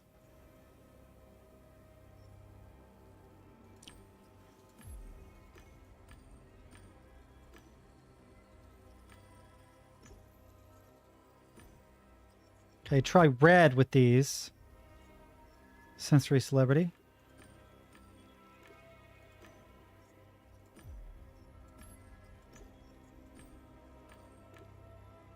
Correlation detected between the dominant aspect and role. Preparing available reports. Report variations found. Enter the fate modifier to narrow the scope of the search. Let's say limited resources. Detrimental factor selected. Limited resources. Actors' resources reduced. Searching the results to select a sequence, waiting for a brief report. Kinzal climbed the gang hierarchy of Warsaw City's South Jolliboo until he became the leader of the Shooting Stars crew. The gang was hired by the mob to comb the old Sky Tower basement for papers on the company's takeover from before Warsaw City was built. They were followed. When they found the right storage, they were attacked. All members were killed. Their bodies have never been found. Oh, that's sad. More of the screen slid out, but some part of it was still submerged beneath the floor, so close. I wondered whose portrait was hidden on this screen. There was a message. Report on the recently completed simulation of Warsaw City. Cohesion verification progress. Limited resources factor at a minor impact on the simulation in every cycle, meeting defined criteria. Show impatience. What was I supposed to do with this? Wait.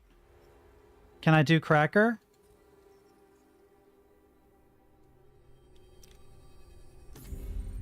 Cracker. Learn more. I gave the codebreaker a mental order to examine which databases the monitor was connected to. Actor iterations appeared in my mind. I asked what it meant. Reports from different scenarios the simulation actors partook in. Interesting. Leave. Okay. Painting of a kid. There was a flickering screen above the floor. Touch the screen. I saw a kid's portrait. Beneath his face, an interface window flickered. Active. Choose option. Analyze previous cycle. Kid C. Another cycle in which the actor, being a skilled hacker, failed to use logic, caution, and discretion. So, logic, caution, and discretion. So he's not blue. Okay. Dominant aspect, blue. Active ally, gifted hacker, fate modifier. Kid got a mentor. Let's see if he can gather info on Gamedec 314's anomaly. Okay, search the reports. He is blue. Lost child, I bet. Searching. Please wait. No reports available for entered setup. Continue. Don't save setup. Search the reports. Blue. Master manipulator, maybe. Continue. Please wait. No reports available. Don't save. Blue. I guess he's a gifted hacker again. Searching. Please wait. Correlation detected between dominant aspect and role. Preparing available reports. Enter a fate modifier. Let's give him financial boost. Actor's resources were increased. Waiting for a brief report. Henry Kincaid, known as Kid, grew up in the walkways. This harsh reality led to alexithymia, the inability to identify one's emotions. Seeing the owner of the Net Foundation in need, he met her online and claimed to be a powerful businessman offering cooperation. Seeing the misery of the Foundation's children, he set up a shelter for them. Even though he had had other plans, he took care of them. The screen slid completely out and rose above the floor. I did it. It was time to find out who was on this screen. Okay. Focus on the facts. There were a lot of figures, correlation and initial role, that the personality aspect and random factor. It was a feast for a Gamedec's mind. The codebreaker hummed and apparently took in the blue aspect. I unlocked analysis mode. Now the codebreaker's behavioral strategies were within reach. Examine the screen. The codebreaker did something, and a fragment of knowledge popped into my mind, which could be summarized as, these monitors are designed for human beings and display simplified information. The eyes running the simulation know much more. Leave. Okay. Okay, now I can get Vox Populi, maybe?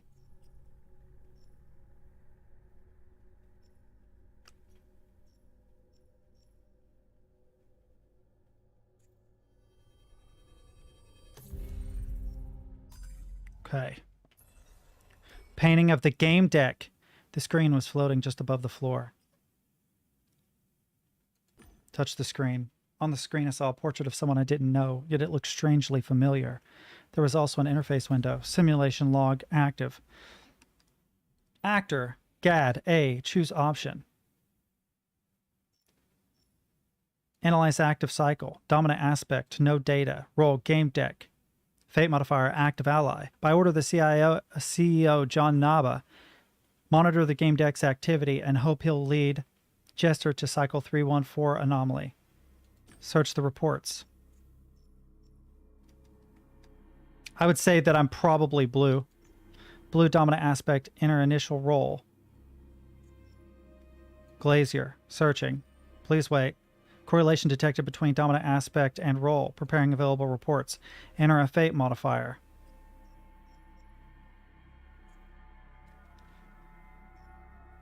Ally support. Random conductive actor assigned to relationship network. Searching. Gamedec, GAD A, received a job from Geoffrey Haggis. During the investigation, he found an entrance to the simulation editor. Database error number 37. John Naba. Keep Gamedec actor resources from simulation 314. Resource allocation. Blue, green, blue. Blue, green, blue. Blue, green, blue. Blue, green, blue. Blue, green, blue. Blue, green, blue. Hang on.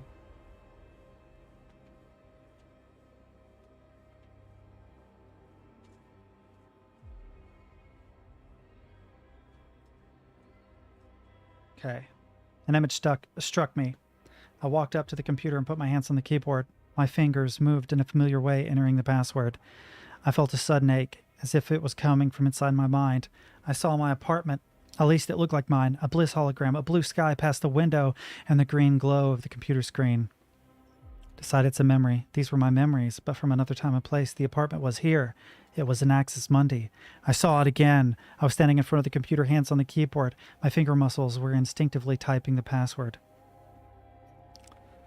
Look at your fingers with your mind's eye. It was a complex password. I watched my fingers dance, but I soon lost track.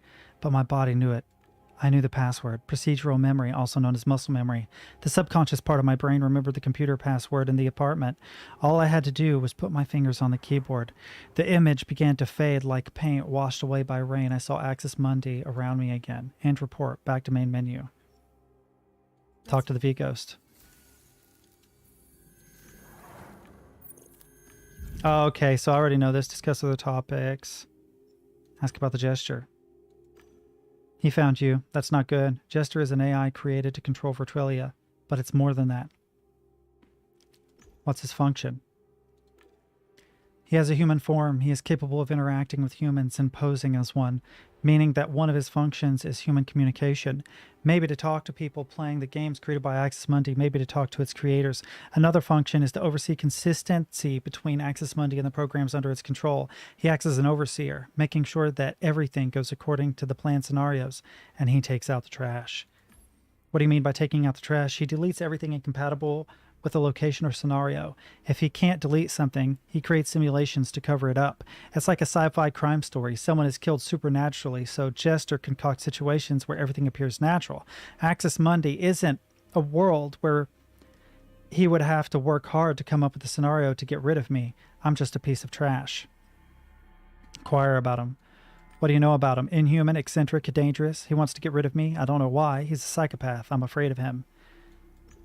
Are you sure the Jester is an artificial intelligence? If he's human, then he's devoid of any human traits. I have more empathy on my code than he could ever have organically. I believe he's a program. It seems to me that Eleanor saw him once, for a fraction of a second, in this place, in many places at once. Ask about... Oh. Wait, no, go back. Other functions. What else does a Jester do? I think he also animates various events on occasion, pulls the strings. Sometimes he doesn't even bother concealing his weird avatar. I'm talking about sensory worlds, I think. I'm not sure. But it would be on brand for him, the puppet master, if he had free will, that is. But he doesn't have free will. Then he would be human. And he is not human. Okay, we've already changed subject. Stop questioning. End the conversation. That's all. So I think that's another version of me. So now I got all four colors. Blue, green, blue.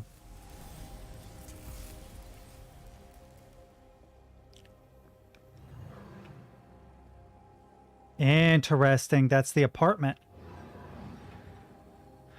Bonsai tree.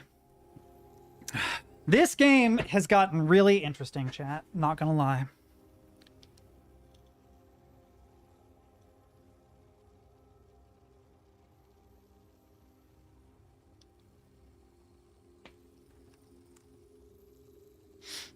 Give me just a second.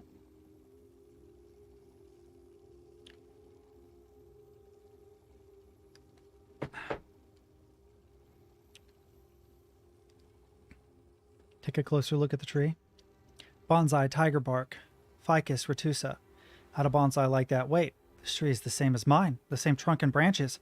It appeared to be an exact copy of my tree. No, there were minuscule differences. At first glance, it was my bonsai. What was this about?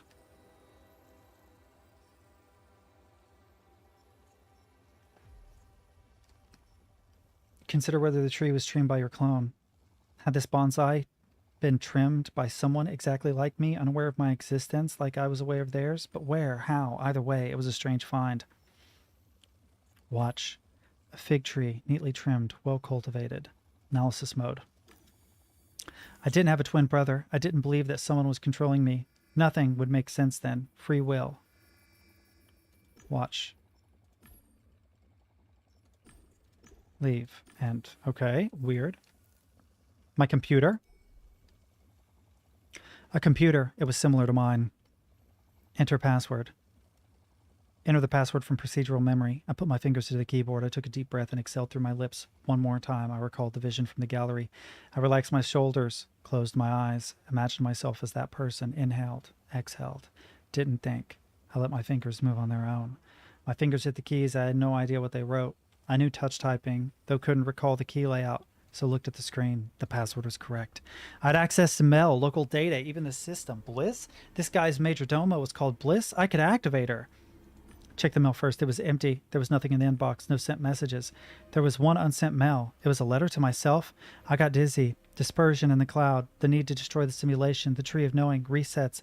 All his plans here. Motives. Too much information. I didn't know what to make of it. Perhaps the Diginet knew something and could help me understand. Browse the data. There was nothing at first glance. Empty folders. Empty documents. It looked as though all the data had been deleted. Right?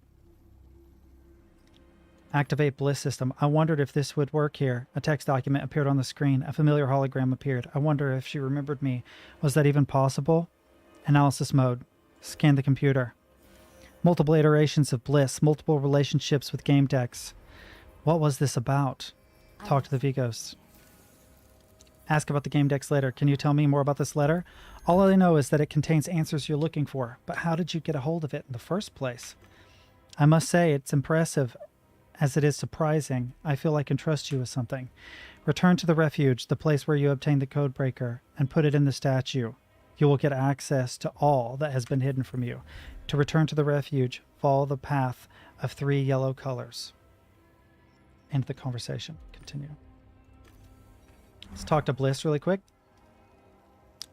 Oh, welcome, stranger. Hi, Bliss. Don't you recognize me? Should I?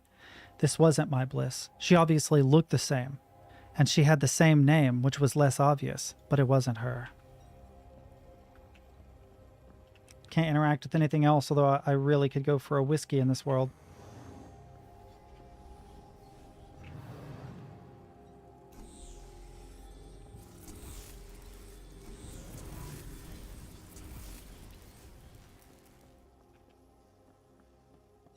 Ah, here we go.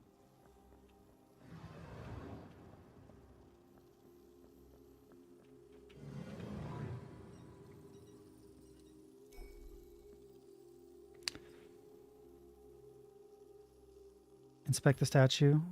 Finds out something. A codex entry. The labyrinth itself was created by the Diginet in 314, but for what purpose? Decide they wanted to hide. I thought they had built a labyrinth as a place to hide. Place codebreaker on the statue. I ordered the machine to place itself on the stone hands. I wondered what secret Eleanor would share with me. Codebreaker placed itself on the statue. Windows controlling codebreaker appeared before my eyes. A few functions caught my eye. Download information about the labyrinth. Codebreaker displayed a list of locations of the labyrinth, all color-coded. I had already visited some of the locations. Check the enhancement protocol. Activating this function was supposed to make Codebreaker a more effective weapon against the force controlling Axis Mundi. The Jester wouldn't appreciate such a turn of events. Activate enhancement. Jester, a good ally is an enhanced ally. I activated the procedure. Nothing spectacular happened. All I got was a confirmation that the enhancement function had been unlocked. I didn't know how to use it. I was hoping it would become apparent at the right moment. Check the self-destruct protocol. One of the options was self-destruct. Activating would cause Codebreaker to self-destruct. Summon Codebreaker. As if relieved, the sphere left the stone hands and hovered over my shoulder. Eleanor went to the fringe. You are ready for what awaits you there. Good luck. But how? But how?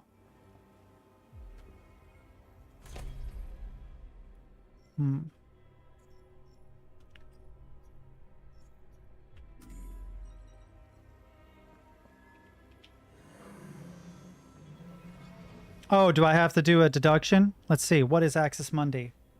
A game editor. What does the simulation contain? Only games. Everything.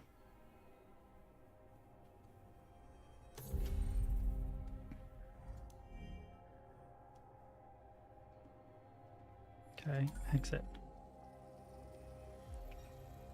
I think it was, wait. Blue. Blue. Blue.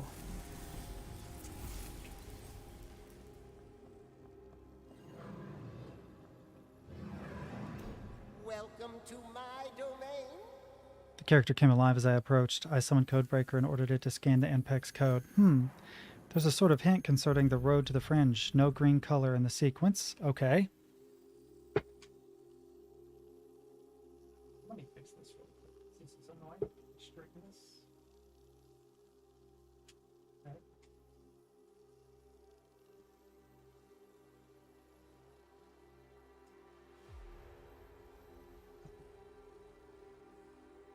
Oop.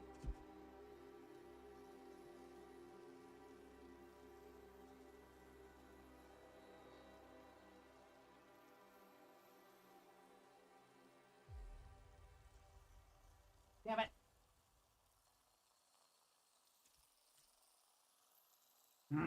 I hate that.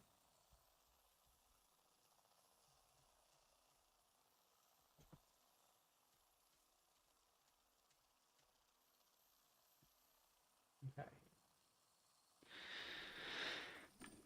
What is that? One of the simulation NPEGs. It seems Eleanor downloaded him from the NPEG repository and embedded a hint in him for you.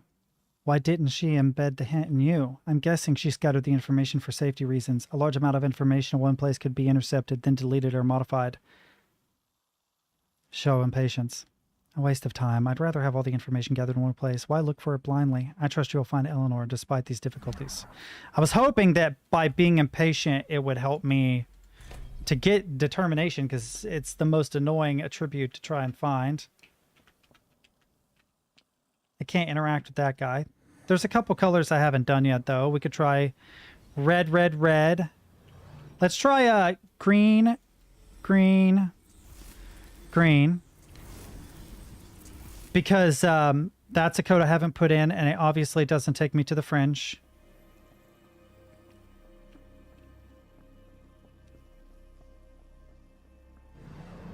Okay, so green, green, green takes me to the tree. All right.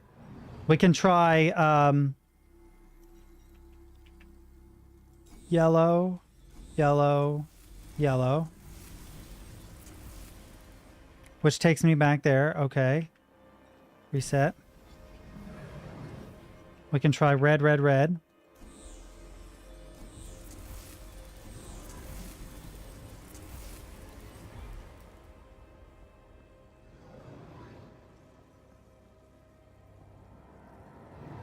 Interesting. Welcome to my domain.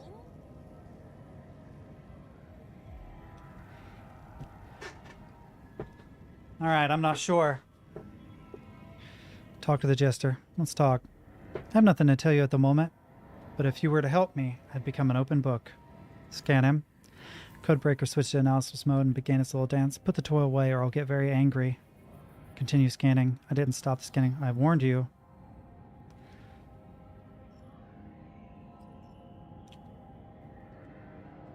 Shoot the jester. I fired a shot at the jester using the enhanced codebreaker. Jester's only other avatars were gone as well. What?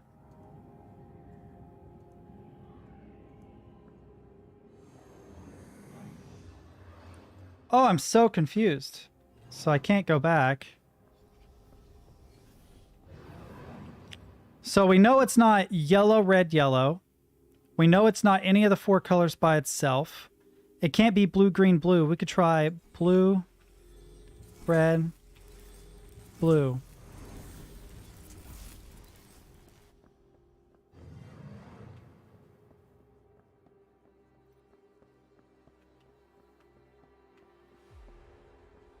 Interesting. Welcome to my domain. I see you've come to bother me at work. Finally here. I believed in you. But you must run away from here. I'll help you. You're in Axis Mundi. There is no escaping this place. That's not true, Gamedec. You know what Axis Mundi really is. It's an editor. Precisely. Axis Mundi is a tool for creating sensory worlds, which includes everything you've experienced so far. There's no escaping the simulation created by Axis Mundi. That's not true, Gamedec. The simulation has its limits. You can escape from this exact place, the Fringe. I'm afraid you're mistaken. It is my understanding that the simulation affects everything, sensory worlds and Rillium. Jester nodded, feigning sadness. This would be a good moment to make you an interesting offer, but you've already shown that you don't want to be my ally. Look for an escape route. I heard a voice loud and clear. Gamedec.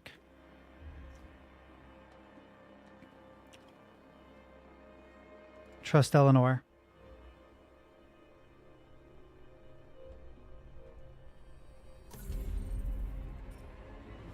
Deduction. Hold it, fool. Examine the barrier. I called the codebreaker and ordered it to examine the barrier Eleanor had surrounded herself with. The barrier is basically physical. Its power came down to the ability to regenerate by utilizing Eleanor's resources. Okay, what's this other deduction here? The end. Whom can I trust? The Diginet, sure. Reinforce the barrier with the Diginet. All she needed was access to computational power. I shared my resources with her. It wasn't much, but great. Influence mode, distract the Jester. You're falling apart, fool. It's clear that Rillium is toxic to you. Deduction, shoot the Jester. I ordered the codebreaker to use its entire destructive power to obliterate the fool. It's pointless. He'll be back. I bought us some time. Here 314 out. Later. It's important. Escape through the breach. Stop! This is my only chance. What was the point of all this? I cursed. Do not be afraid. Jump!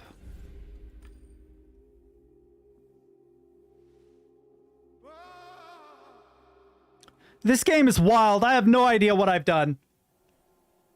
I feel like I could have maybe saved Eleanor, but didn't this time. Oh. Oh, that explains so much. That's what happened. That's what happened to Ken.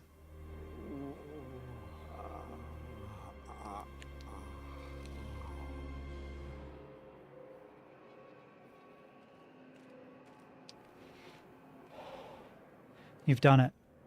Now rise and come with me. I'll tell you how to escape to reality.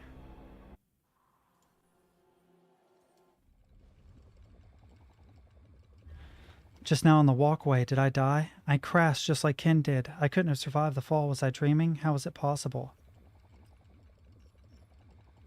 Conclude that it happened for Trillium. It all started when I logged in from Haggis's couch. Everything since must have happened in a sensory world. I died in a game, but physically. Of course you died. It was as real as it gets for someone in your situation. Then how am I speaking with you? I'm not a V-Ghost or some old saved version of me. I remember everything. I told you to have no fear and jump because it wasn't really a jump, but a portal between Axis Mundi and Rillium. Ken didn't die from falling. Jester killed him. Leaving Axis Mundi, whether to a virtual world or Rillium, is not dangerous. You're in a simulation, remember? What you call Rillium is a game too, just very realistic, not very fun, and containing Virtulia. So, you're saying the Labyrinth, the evil AI, it's all real? Now I see why it was so easy for the Jester. Use your brain. I don't know. Drink some coffee. We don't have time for hesitation. Drink.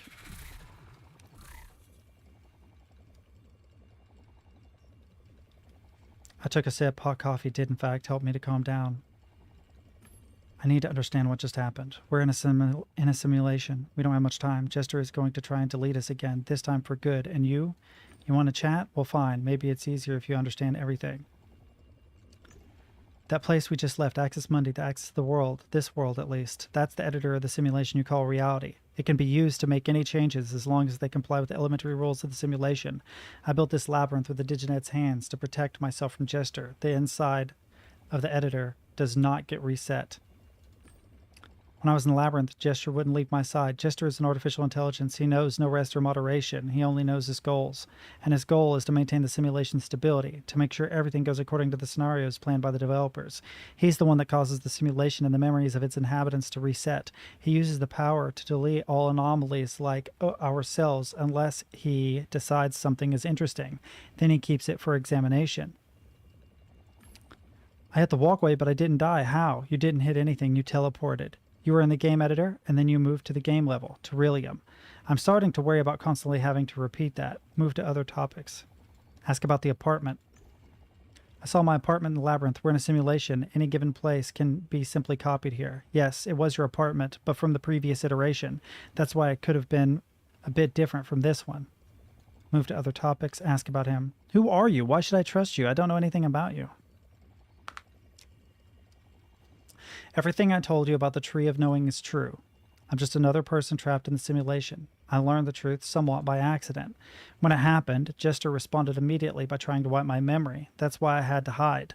It was in the last, no, it was 2 simulation cycles before. Soon another one will end, and everything will reset to its initial state. We both lose our memories. We need to act fast and work together. Do you understand?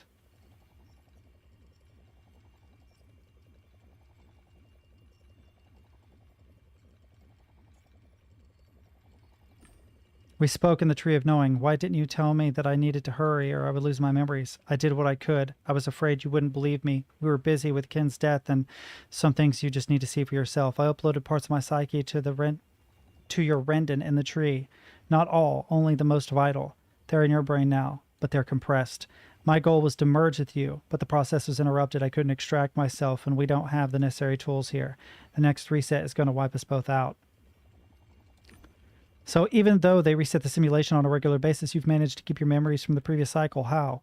I split my psyche into parts and uploaded it into other people's rendons, into the brains of other actors living in the simulation. I pick structures that don't get wiped during resets, but they're not designed for storing personalities, so I don't feel good about it. Still, thanks to this dispersion, the system stopped seeing me, so I could neither delete my memories nor myself as a whole. My rendon was reset and filled with a new psyche. I couldn't return to it. Powerless and divided, I waited until you found me.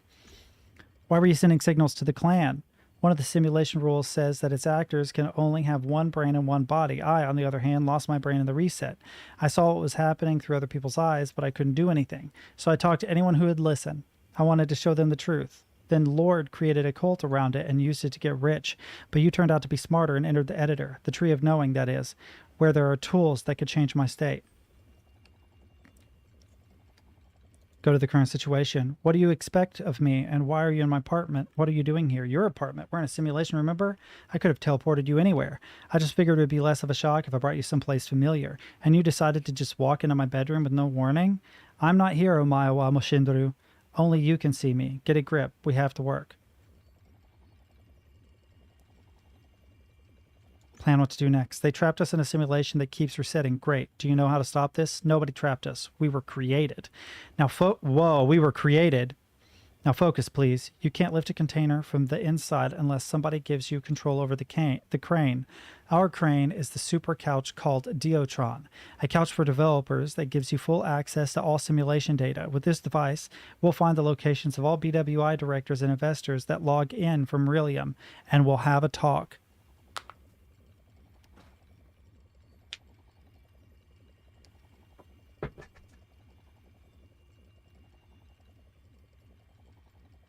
That's a good point. No, everyone refers to me as Gamedec. No, people have called me Omae wa Moshinduru. They've called me by the name I've given myself.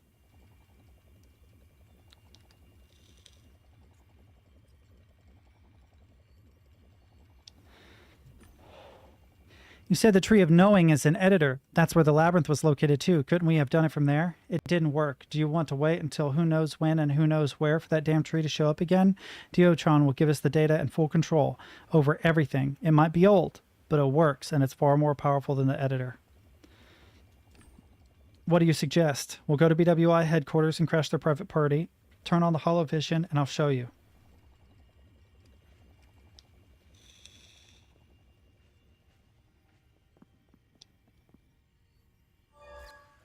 The new stream was showing a commercial for an exclusive party organized by BWI for the Creators Club.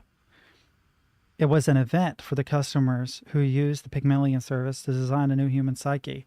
It's all a cover. The real BWI is organized, and the real BWI is organizing a presentation for people from Relium. The guests of the Creators Club will only be there for their entertainment. Ask about the people. How do I find the people from Relium? How will I know they're not actors from the simulation? Diotron will help you. Some of them might even go to the Creators Club party, but they'll probably be observing everything from a distance.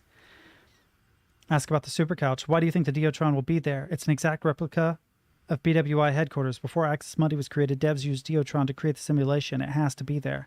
Ask how to find the couch. What's next? How do we find it? The Super Couch is in a place called the D Vault. My pants. All right. People from the company board know how to get there. You need to convince someone to let you in. I'll help you. How do we get there? I hacked the BWI system while you were in Access Monday. You're on a guest list. They even sent a Newmobile for you.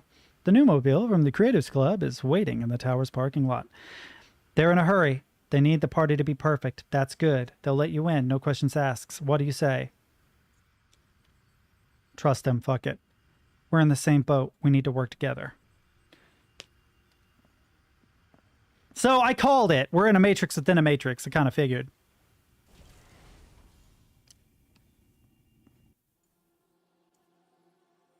All right, when we get here, I'm going to use the restroom really quick, and then I'll be right back. Oh, this looks so cool. But give me a second. I'll be right back, Jeff.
All right, boys, I'm back.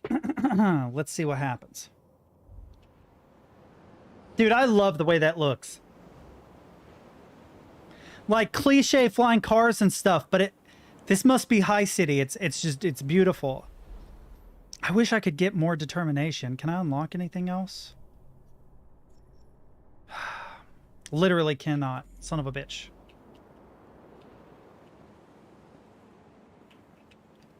Okay. That didn't look like a barrier, but makes sense. Oh, it's you. Well. Resurrected and aware of your previous iteration. Fascinating. This wasn't Haggis from the simulation. He was on a couch in Relium. Say nothing. I wasn't going to talk about his sick game of playing God. Listen, I'll be happy to talk when I have a moment, but I'm here in business, so excuse me.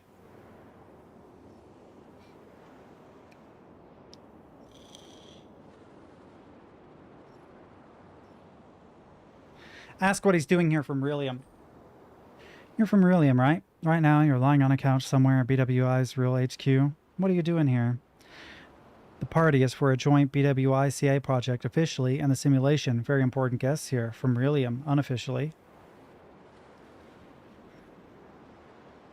Ask if he knows he's got a live clone here, a son and a wife. Fooled you, did they?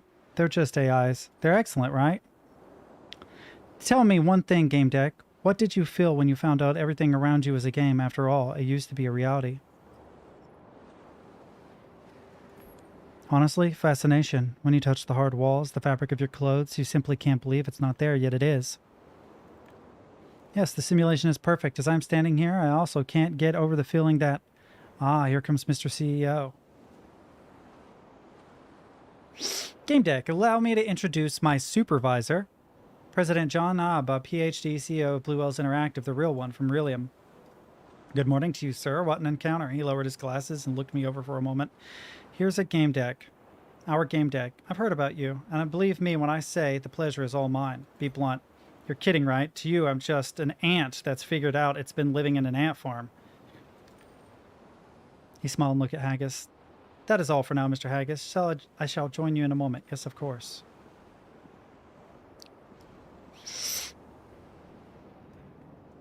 Haggis doesn't know he's got a clone in the simulation, nor do some of the people at this party. Some of them just live in this world. I haven't fired this dimwit in Relium because there's another one in the simulation and it's too much hassle. Funny, isn't it? Say it is funny. I assume it was the director Haggis who created most of the surroundings and now his twin is a guinea pig. It is funny. Alright, to the point then. This party is a cover for a key presentation. Potential clients will see what the simulation's capable of. Holding it Paradise Beach will add panache. Oh, this is Paradise Beach. See, clients enter here from Relium, and from here they go deeper to Haggis's villa. I hope you'll behave. Actually, it doesn't matter. Whatever you do is bound to be fascinating. I'm your biggest fan.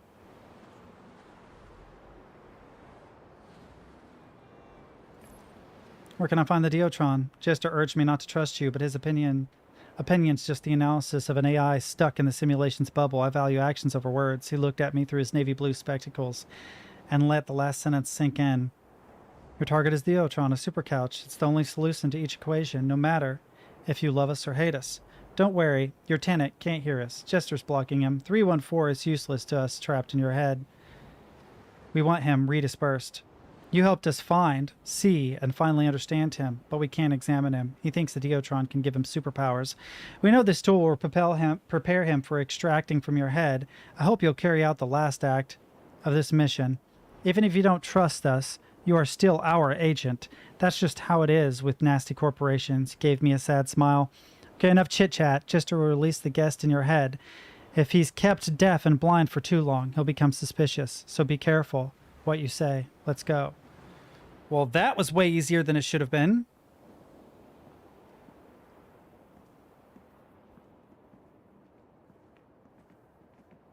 Dude, this place looks so good.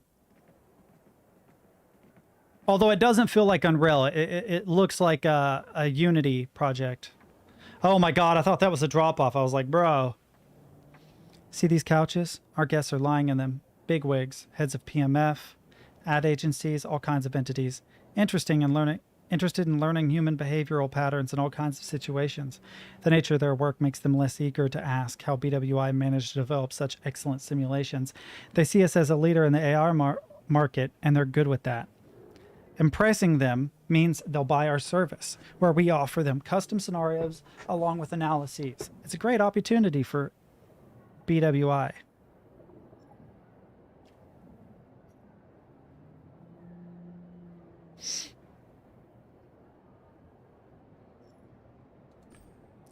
You're showing the simulation to Relium customers? You're not afraid of an actor in this circus suddenly yelling they're alive, self-aware? You want to try? Go ahead. Let me tell you what will happen. The guests will nod their heads, awed by our brilliant AIs, and congratulate us. It'll be an event, an ad. My dear naive Gamedec, they're here looking for a good investment. They want to see a viable product. Nothing else matters. Is it such a good idea to hold such an event with 314 on the loose, sitting inside my head and hatching a plan? No. But the dates for these meetings are arranged many, many months in advance. The CEO of Crystal Dust, methamphetamine, will see us as unreliable should he hear we've made a last-minute change to the meeting date. Besides, you've met Yet, Tick, and Rick. They're alternate histories of his favorite mercs. We put them in just for him. Nanette Doucette, who we've enticed by preparing a scenario dedicated to her foundation, would also see us as unreliable partners. We have 2 BWI admin teams watching us, the Magnificent 3 and the Steadfast 6. That's what we call them. We'll be safe. The CEO gave me a lingering look. The fact that you're at this party proves that we place great stock in your actions and thoughts. We're hoping that 314 will show his hand, make a move that'll be impossible to miss, and that you'll help us to catch him, Gamedec. Ask about the presentation. The simulation is the first world in gaming history that allows you to enter sensory worlds from Rillium. Acceleration lets you check a lot of iterations. We'll discuss this in a casual setting of Paradise Beach. Haggis's villa will be perfect. I hope the dimwit is lying down and looking after our guests. Most have already made it to the beach, and I must soon join them. Let's go, Mr. President. 1 second. Oh, I can't pause.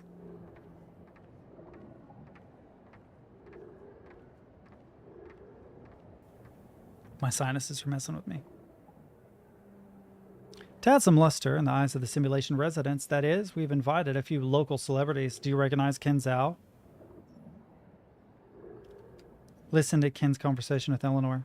I listened intently while keeping my eyes on Ken and Eleanor's lips. What were they talking about?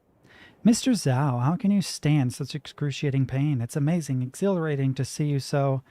Chief? Can I call you that? Boy, you can call me whatever you want. It comes down to breathing and understanding that pain is just information. Once you master it, you know that it hurts, but it doesn't. Fascinating. And can you convince yourself that pleasure is just information? Chief, that's a dangerous question.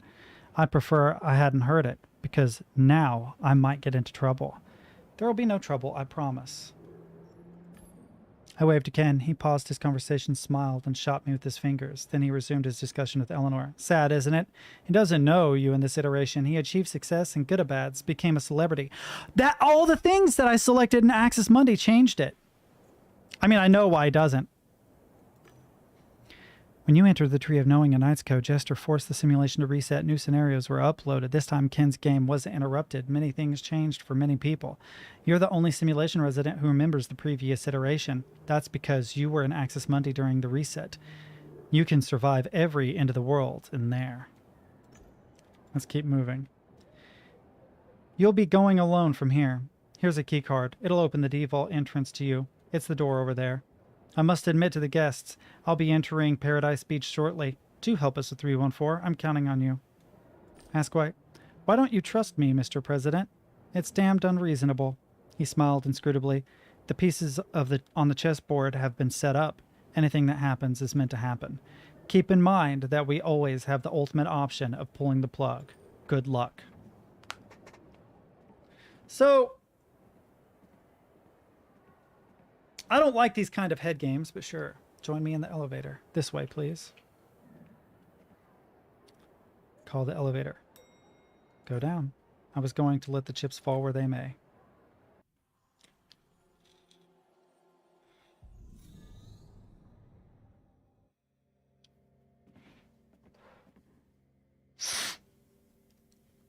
The elevator took me several levels down and stopped on an unmarked floor. There was a computer in the room. Ooh, that's a cool-ass elevator. I want this elevator in my place. This, well, is enormous. Here we are. I didn't believe we would make it. God damn it, something's happening to me. Where are we? Jester said we're in D-Vault. This must be it. The drawers around us contain rendons with living psyches, the prisoners of the simulation. That's a lot, isn't it? Here, 314 out. Speak. I'm tired. I just want to end this one way or another. Even if I have to destroy this whole shit show, I just want this to end. The simulation is a fucking nightmare. Somebody has to close up shop. You want to destroy a project with billions of credits? Am I understanding you correctly? You don't understand shit. He gave me a bitter smile. But it's hard not to be oblivious when you're surrounded by nothing but lies. We live inside a prison, and we have to break out. Do you see these thousands of rendons? These are people, damn it, killed, tortured, and respawned in more and more fucked up scenarios. And for what? Just to check something? So that some corporate fool could see how a terrorist attack would affect the company's stock? Self-aware psyches trapped in a horrible place, locked in a simulation, killed and reborn. You're right, we have to do something. You bet I'm right, after all, we're the same person. I suspected this. That makes sense. That's why I've been drawn to you and you to me. I was following my own tracks. Yes. My tragedy is that the simulation doesn't have double brains. Once my iteration ended, I dispersed across multiple rendons.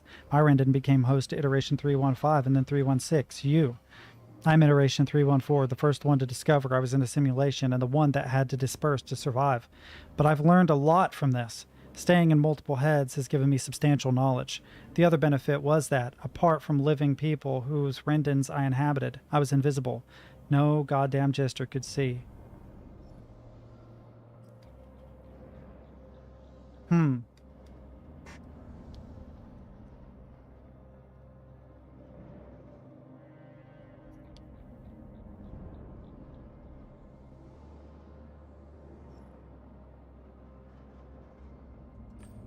That's why you entered my brain. It's your rendon too. It fits like a glove. The problem is, it's also my central nervous system. It was mine first. It's my home too, understand? He kept quiet for a moment. Just trust me, all right? Would I lie to myself? I'm in your head, remember? Not entirely unpacked. Damn it, something is happening to me. I'm finally here. The terrorist is one stubborn beast, I'll give him that. Omae wa mo shindoru, you mindless robot. I'll tell you what to do. Open your deck. I'll teach you how to turn it off. I can see him with your eyes. I can hear him. Don't listen to him. He's a psychopath. Don't let him take control of you. Don't listen to the prick. Side with 314. 14. Show me how to block Jester. I opened my deck, and my twin shouted instructions from inside my head. I immediately did what he asked. It's still not too late. Remember that. Thanks. Now quickly, let's get to the Geotron before the bastard comes back. Oh, this place looks so legit. I laid down and put on the helmet. The machine turned on and I felt a strange rush of energy. It definitely wasn't a regular couch. The Diotron is an old, forgotten tool. They replaced it with the Axis Mundi editor. Still, it has all the necessary functions. Lie down. One of the screens lit up. It was reacting to my thoughts and eye movements. I felt someone inside me without my permission. The data on the screen started to change. WCG 316 appeared next to the red area. It felt very strange, as if I had become a part of a shared ego. I started feeling sick. What did I do? I unpacked. I'm finally home. Well, at least most of me is. Okay, no time for chit-chat. My thoughts weren't mine anymore. Saw 314 perform some operations on the screens, but it didn't understand what I was looking at. We have access to all functions. Now we just need to find those bastards. There, the BWI presentation on Paradise Beach. Well, we finally get to go to Paradise Beach, I guess. Okay. I never get determination, chat. I never get determination, which I need for, like, everything. Except this, but I don't have this, so I can't use it. Something at the end of the path caught my attention. I paused. Take a closer look. There was nothing interesting, just a regular walkway. Developer stack. Something translucent glimmered in the air. It reminded me of something. Great, let's get this party started. It must be a developer stack. Where's the access point? Everything's flickering. Why do you need it? We both need it. We must cut off this location from outside access and get permissions. Then we can use the loop, the TMP one, remember? Oh, I found the access point. Can you see the flashing point? He extended my hand and opened the stacked windows. Shit, the protocols are encrypted different than I expected. We must get the access codes from someone.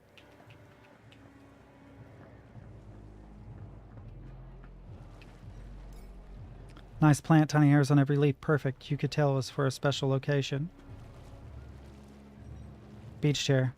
Interestingly, there was a re-stick beach chairs rather than the popular anti-gravity ones in Paradise Beach. Interesting. There's Naba. That person looks naked, but maybe I'm tripping. I felt bad, like a mismatched piece of a puzzle. I wasn't supposed to be here.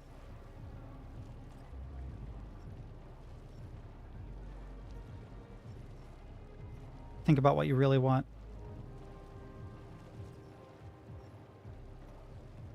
Take a deep breath. Focus. Oh no. Think about what to do next. Detach yourself from this. Push away nagging thoughts. Return to Namaj. I need to talk to Naba. Fuck!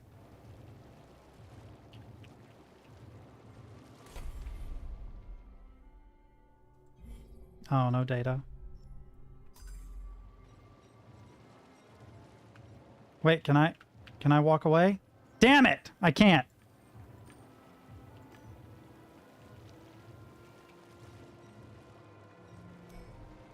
The CEO of Blue Wells Interactive was talking to his guest, smiling and flashing his navy blue glasses.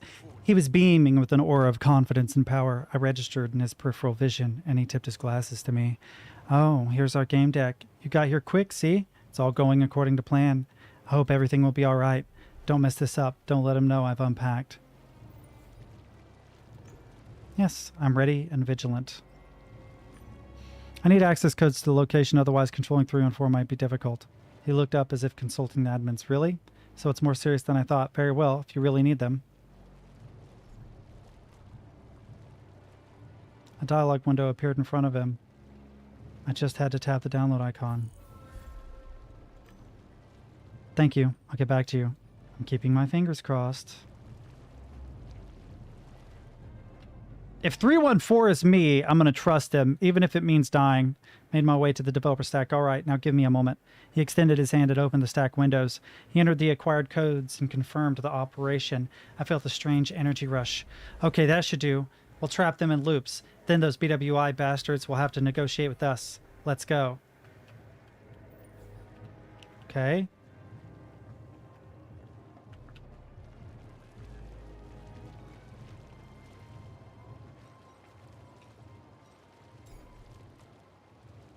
I'm a little busy. Lock him in a loop. I discreetly opened a deck window only I could see. The president directed the guest's attention to the pool. Look now, in a moment you'll see a shark there. Oh, it looks like the real thing. While pretending to fix my hair, I targeted Naba. He was in my sights. I looked at the icon of loop, an exploit from TNP.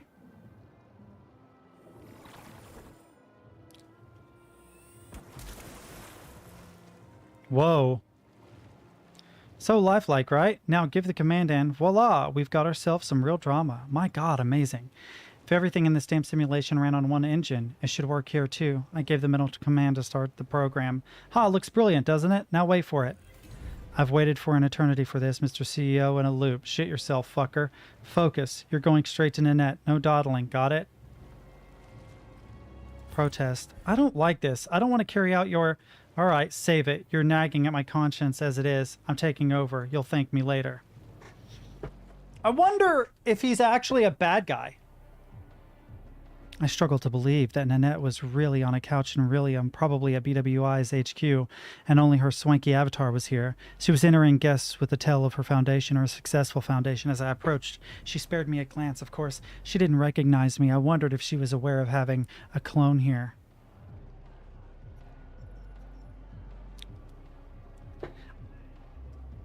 I don't know if I should side with 314 or not.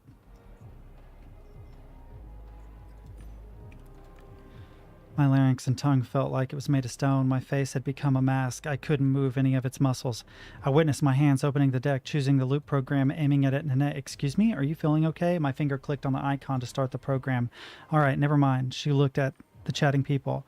Getting back to what I was saying a moment ago, now she'll be repeating this sentence again and again. All right, now it's Haggis's turn. He's here too, further down, behind the house. Go, and no sightseeing. Damn it! Can you stop controlling my body? It's my body too, and no, I can't. Wait! I'm now 314. Wait a minute.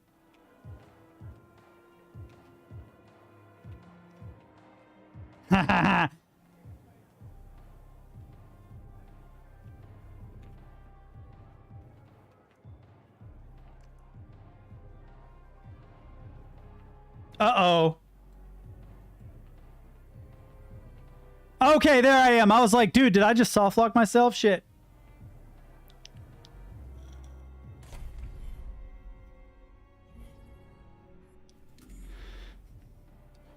Don't fuck with me. What fucking times and fucking problems? Credibility, fucking credibility. Where do you find it? Oh, it's you. Stay frosty, am I right?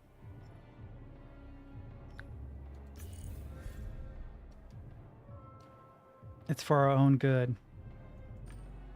My lips remained shut. I couldn't say anything. Instead, my hands opened a window that only I could see and proceeded to give commands. What happened to your face? What the fuck are you doing? I can see you're messing with some kind of window. My finger tapped the slights. Digital aura enveloped him. Buddy, whatever you're doing, stop. Screw it. His movements told me he was opening a window of his own and was giving commands. My finger hovered over the icon to start the loop.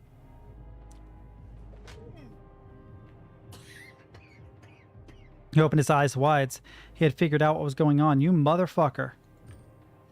He packs a punch. My finger landed on the icon to start the loop all by itself. All you'll be punching now is air, sucker. There, we have ourselves a trinity. 3 arguments, 3 leverages, 3 hooks. Let's go. Are you sure you know what you're doing? It's my first time doing it. Where the fuck do I go now?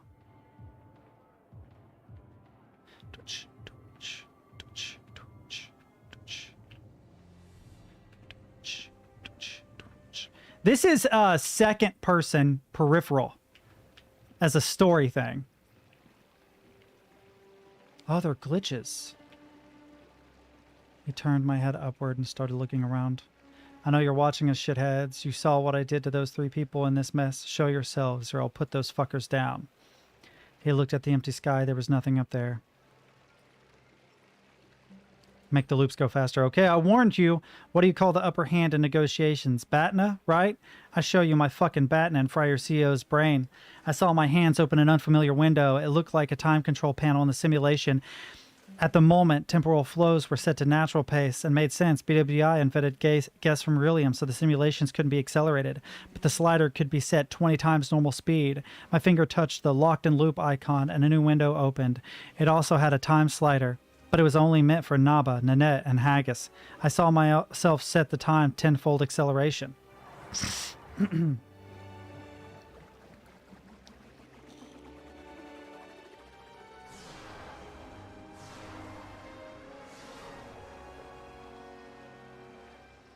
See that? I just accelerated your buddies. How long until their brains fry? Stop it. We understand your threat. We're open to negotiation. Fucking cowards. You're hiding behind a jester avatar. Only Nabia and Haggis have enough guts to show their real faces. Tell me what you want. What are your demands? Thousands of thoughts were running through my mind. I want... set people free trapped in the simulation. That's pretty vague. Let's talk about it. Let's settle the conditions. He looked at another jester uneasily. The other looked back and glanced at yet another one. He then looked at one who spoke first. Hacked their communication channel. They must have been talking through a communication channel I couldn't hear. Discreetly opened the window that I could see and looked for active voice chats. After searching, I thought I found it. I joined it. The entity is hooked up to the central resources, to the trunk. Fuck. I can't remove it. It would damage the simulation.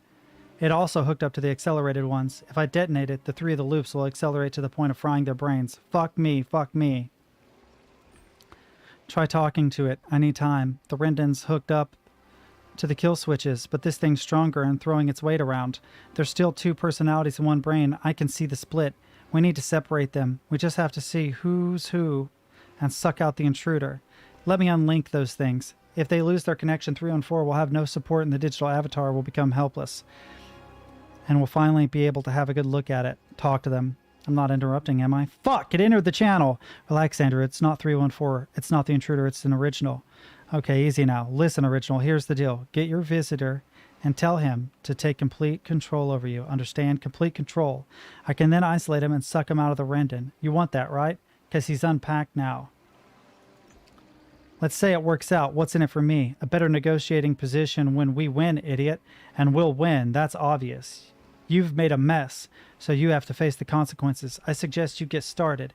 If Andrew gets through the safeguards first and finds a way to bypass the kill switches, our deal is off. Moment of truth, I guess. But I feel like being taken over is a bitch, so... Okay, I don't think talking him into it will be a problem. He's always eager to do that. Okay, we'll see who's faster.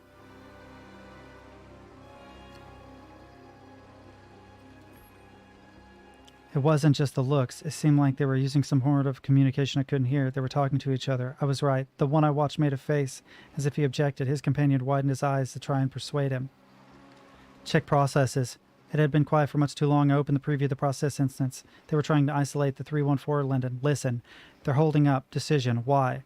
They want to split us up. They want to isolate me and take the Rendon from you. Bastards. Naba. Prepare to die.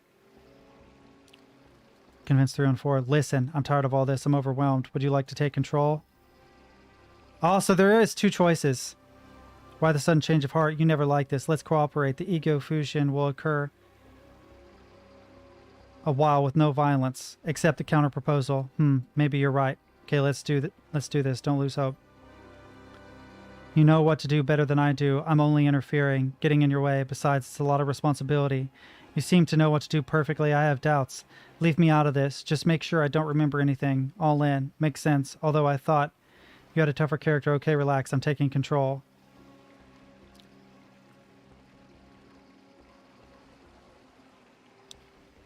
Let's delete the jester. 300? Is that okay if I call you that? Can I delete this fool? Affirmative. Which one? This program. It is difficult to tell them apart, but it doesn't matter. My hands opened a window, issued a command, adjusted the parameters, and I saw the fool's flickering portrait with a caption under it. Deleting the gesture program from instance. Process completed successfully. The portrait faded. Fuck me. Someone deleted Jester just now. Something's wrong. Fucking shit, the worlds are overlapping, but why? Until now, there was one psyche per Rendon. This was the first time there were two, and now they split up. They split. Fuck, Andrew, you're screwed it up.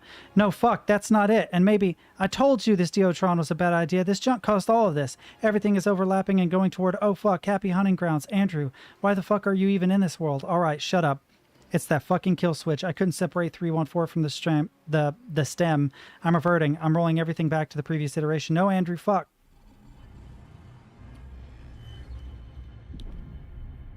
I don't know what's going on, but I feel like I can't know what's going on unless I play this thing over and over.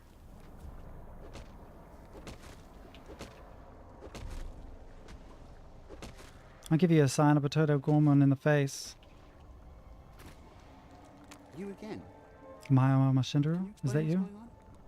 I died. I remember that. Jester killed me in the Tree of Knowing. Don't ask how, but I was dying in Low City Walkway, blinked, and then saw this fucker from Knight's Code above me. Right here. I had to kill him. Do you remember being inside the Tree of Knowing? That shit generates sensory worlds, and really, we're inside a simulation. Now everything's overlapping, colliding. I think it's partly my fault. Are you serious? God, Chief, you're absolutely amazing. If the sky's the limit, then go there. Oh, wow. I'm not sure he understands. So what do we do, Chief? This place is a slaughterhouse. It's not safe.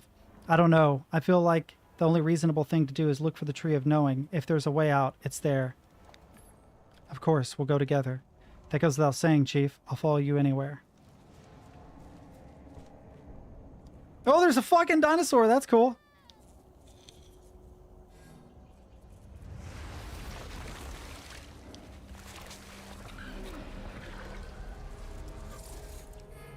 Well, what's going on?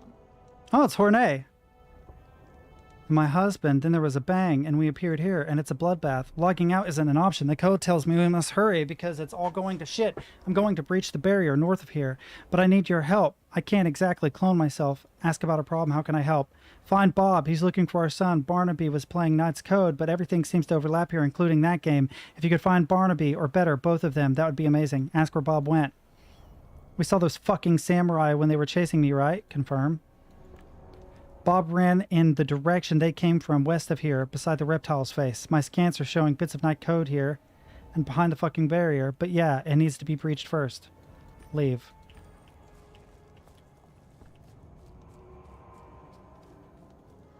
I knew it! I knew it! You didn't believe, but I knew lizard people are destroying our reality. It's all a simulation. I mean, he's not wrong.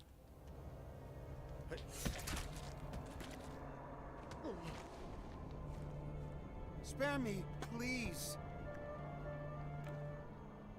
I can't. Stop whining and just do it. All this droning and moaning is making me want to slit my own throat. Where's the fucking fool? He's gone. He wanted a massacre enough to blackmail me and threaten to hurt Fredo. Here's his massacre. Don't get rid of me. Your turn will come. What? Don't get rid of me. Your turn will come. And I don't really understand. You don't fucking have to. Do what you love. Where are we even? Has someone bothered to ask that question? Is this hell? Only the truth. Alright, Eagle. You want an initiation? Here's your initiation. Kill him or you die. The woman looked up and noticed me. Hold off on whatever it is you're about to do and listen. We can recruit her.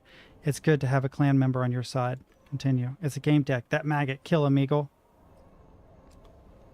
Young man pointed his sword in my direction. Re-educator.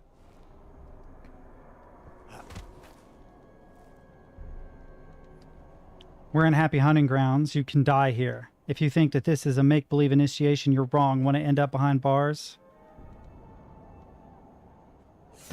No, they killed Bob. Oh, dude, can I load Paradise Lost? Yes. I've got to figure out how to save Bob. Yes, load. I don't want Bob to die. I like Bob.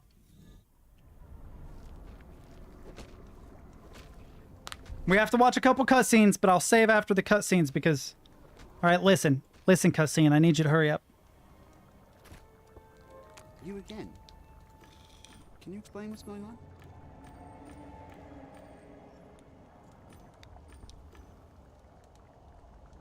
Okay, then you run up here, and then another cutscene.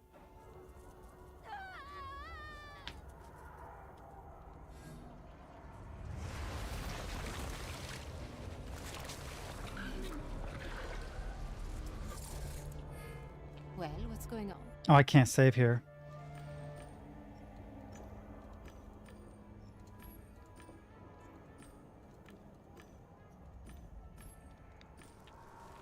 Oh, I should have saved when I had the chance. Fuck. Now if I have to do it again...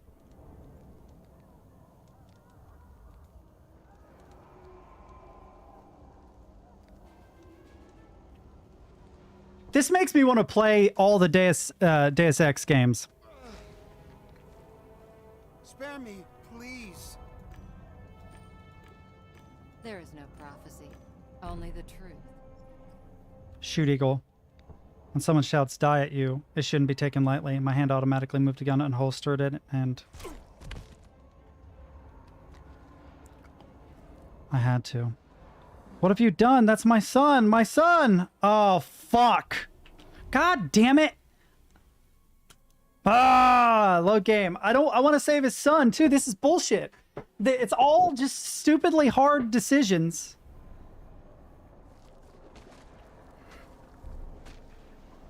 I'll save immediately after this so that I don't have to repeat this cutscene over and over.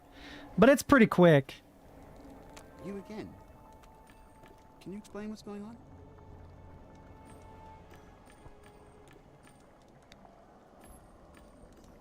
Okay. Escape. Save. Save slot. Good. Now I only have this one cutscene I have to contend with if I have to repeat, and I'm going to need to negotiate. Because if I don't negotiate, it's over.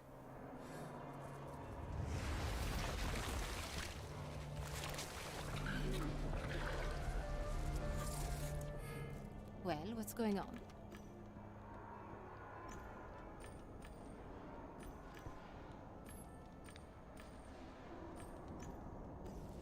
Okay. We can do this, chat. We can do this. We can save them both. Negotiate appears to be the only option, though.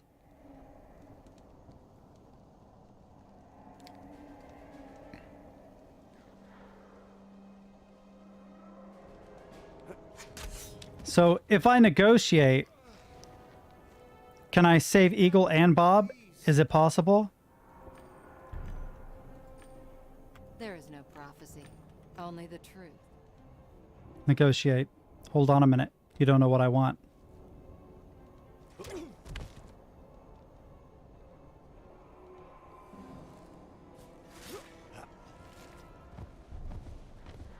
So there is no choice.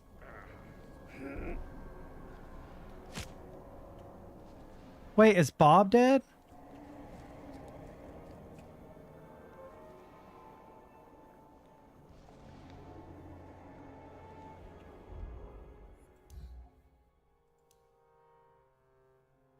Yes. Load. I have an idea. I think I can only save one or the other. So re-education is the best plan. The first thing I did was the best. Bob will die, but her son will survive.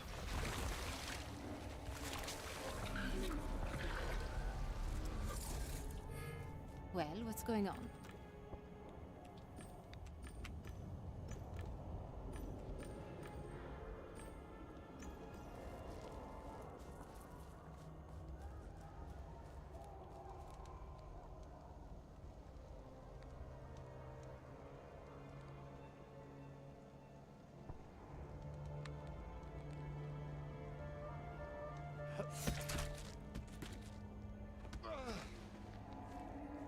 Spare me, please. There is no prophecy. Only the Okay, re-educator is the best. Bob dies, but the son survives.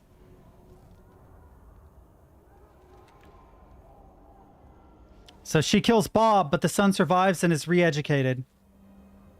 By all bells, you've spoiled everything, Gamedec. I'll deal with this myself. Go, Baldy, to enlightenment. She drew her sword and cut Bob's head off. Before I could react, she bit her tongue in a sadistic grin. The blood, the gushing, and such an intoxicating rhythm. God, it makes me feel so good. Shoot Umbra. I'm not putting up with their shit anymore. That's enough. But I looked at the prisoners.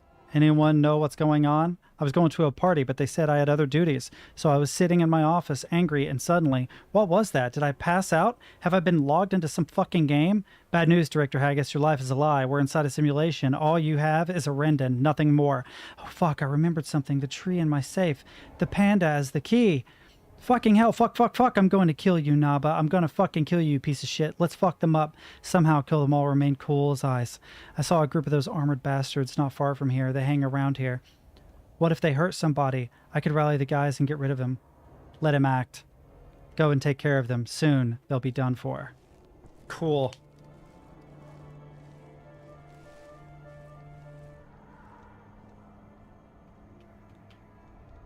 Okay, what can I do? Ooh. Stepped in fire.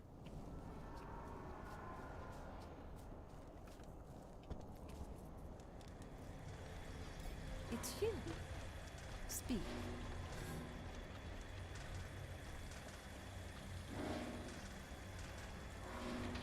I want digital screens that I can just float above my hands.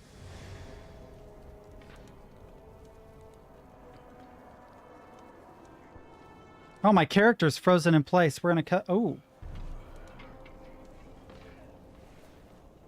I fucked everything up, I think, chat.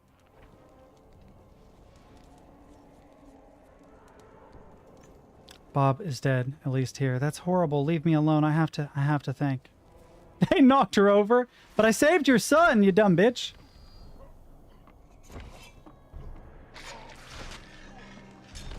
Oh, the fucking enlightened one's causing all sorts of dumb shit to happen.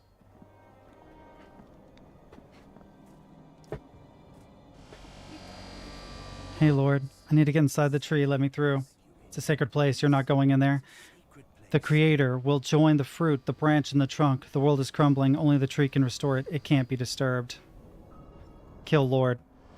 Maybe if I have found the right words, if I had more time, but time wasn't exactly a thing we're lacking. Kill him myself. No more Lord. Fuck that guy. I pulled the gun out of the holster and automatically zeroed in the Lord's silhouette and then pulled the trigger. The man let out a moan and fell. Demand passage. Your leader is dead. Let me through. No one else has to die. Why hasn't his body disappeared? Do you people really... Of course, yes, you can pass. Because I'm really killing people. Fuck them.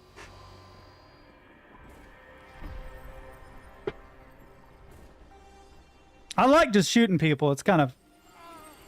cuts to the chase a little bit, you know?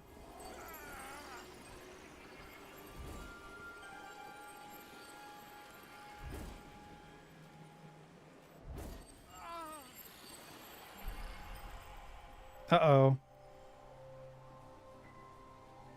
Oh, what?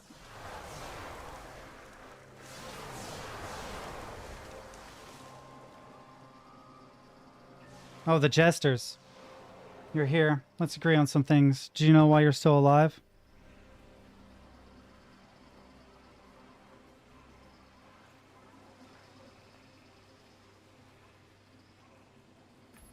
I'm alive because I work for you. You hired me, isn't that right? Whoever told you that was lying. Unless you came up with it yourself, then nice try, but it didn't work. You're alive because your Rendon is linked to the stem, the simulation's core. The link was likely made in Diotron, that goddamn couch. We didn't know it had that function. Perhaps Haggis put it there. He figured out we wanted to put his clone in the simulation, and this was his safety net. It's hard to say. Maybe he shared the existence of this tool with 314 before we took away his memory. Anyway, your link to the stem is the main reason you're alive. Your death would damage the simulation, possibly including its living actors. The question didn't need to be asked. What's the point of this simulation? That's a good question. The simulation is Pro-Mach OS, meaning Probability Machine Operating System, a system based on probabilities. Blue Wells Interactive is not a big company. Creating the Pygmalion technology was its greatest success, but also its biggest problem. We're the only ones capable of creating a living psyche, a diginet. This puts the company in the competition's crosshairs. Frecknor Heavy Industries, 11 Bits, Interscope Corporation, all waiting to scoop us up. They mean to take us over, steal our tech, discredit us. It's war. BWI stands no chance in an agent war against these behemoths. That's why the genius Dr. Naba came up with Pro-Mach OS. It allows us to anticipate thousands of scenarios that could jeopardize the company's existence. Ask if they improvised thousands of people for the good of the company. Ask if the company's security was the only goal. And that was all. BWI security, preventing a hostile takeover. Why no, Pro-Mach OS proved invaluable in other areas as well. It accelerated our work on artificial intelligence. It expanded our knowledge of human psychology and social behaviors. And finally, it became a commodity sold to a select clientele.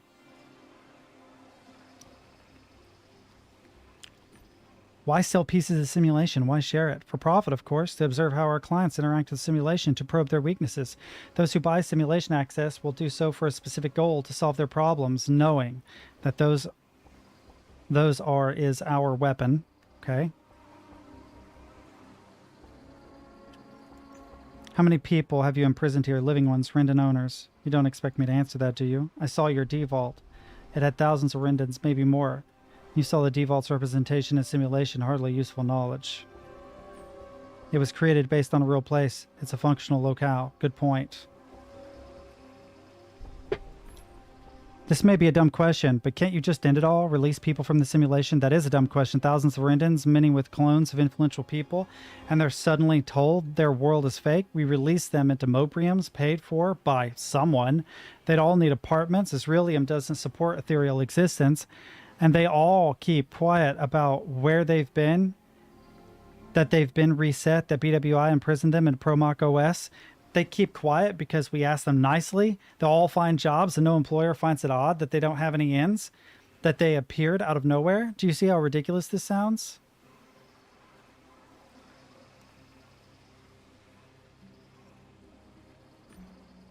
How many people watch over the Pro-Mach OS?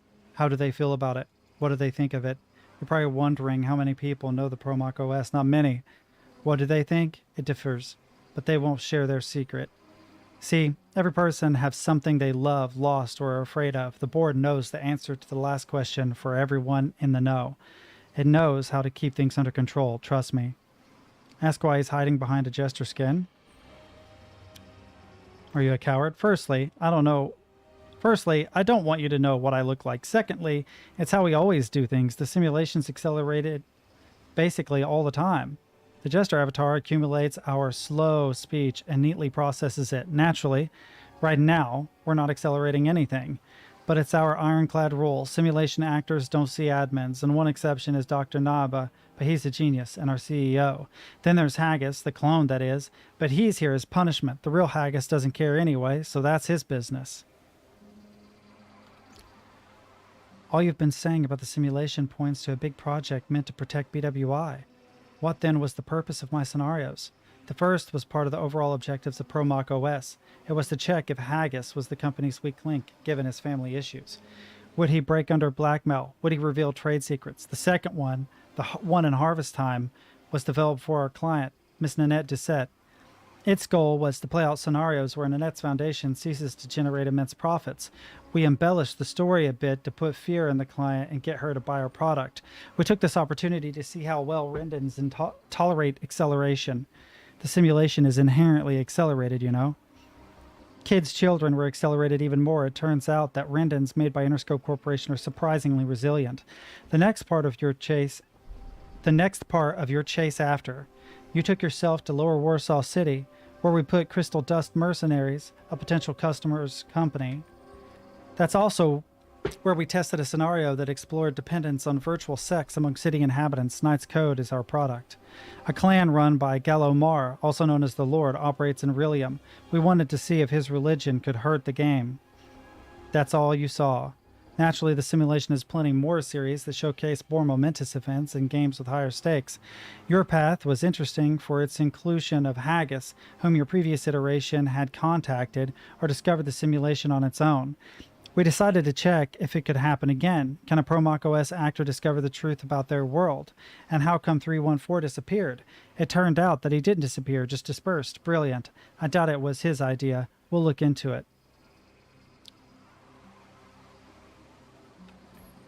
This Promoc OS of yours is a prison. People aren't aware they don't have bodies, only rendons, that they've been placed on the shelves like merchandise. It's horrifying. I live in Rillium.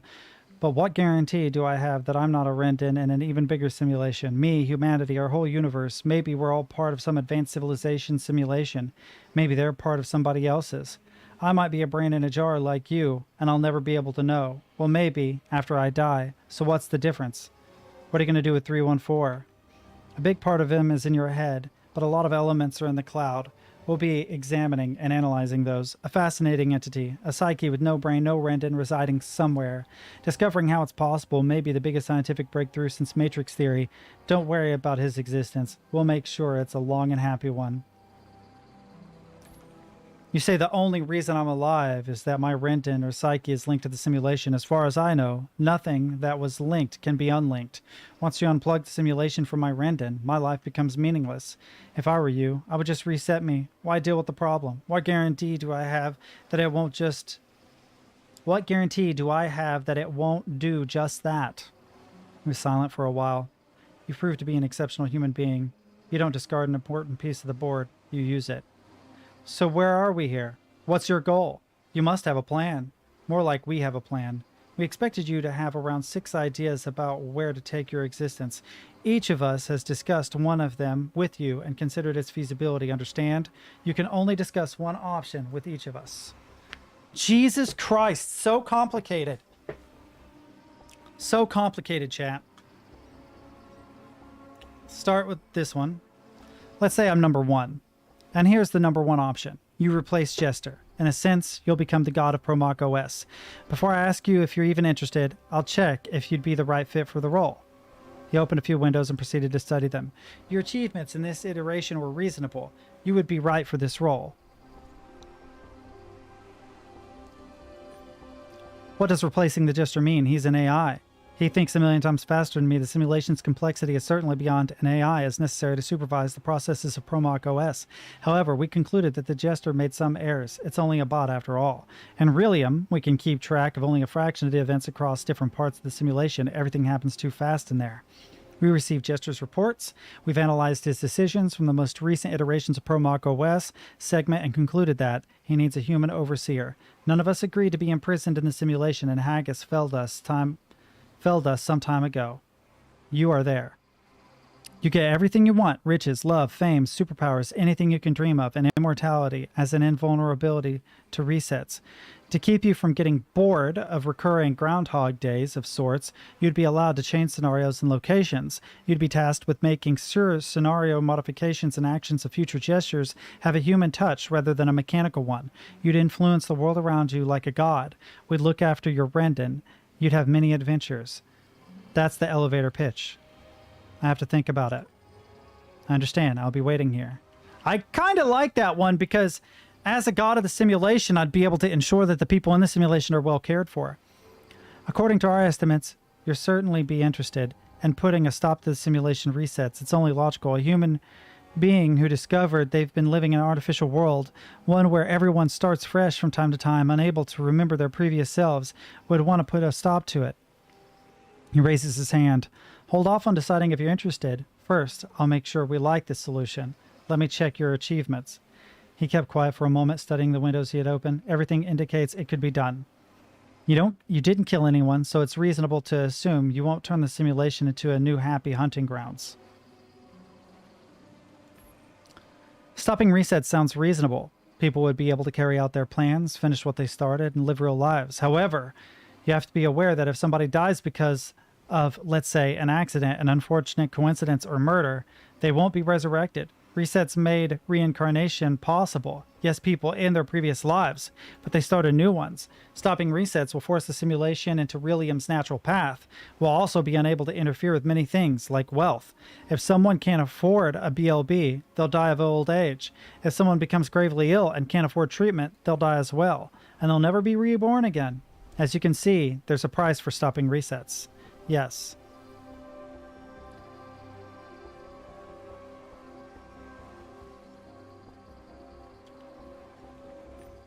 Can Pro Mac OS servers manage without resets? Variables will pile up at breakneck speed. BWI has substantial computational resources. We've been servicing a few persistent MMO games for many years. If someone left a bottle in the sand 5 years ago in Paradise Beach, it's either still there or was picked up by a drone and processed. In our games, nothing magically disappears. As I see it, the simulation's purpose was to iterate on scenarios and check possible endings and solutions to look for further threats. If the resets cease, you will no longer be able to compare how events played out in relation to any other altered original conditions. Won't the simulation become pointless? What you're describing is one of the goals of Pro Mac OS. We'll still be able to run psychological and sociological tests to improve AI. The main mechanic will change, but the game will still be there.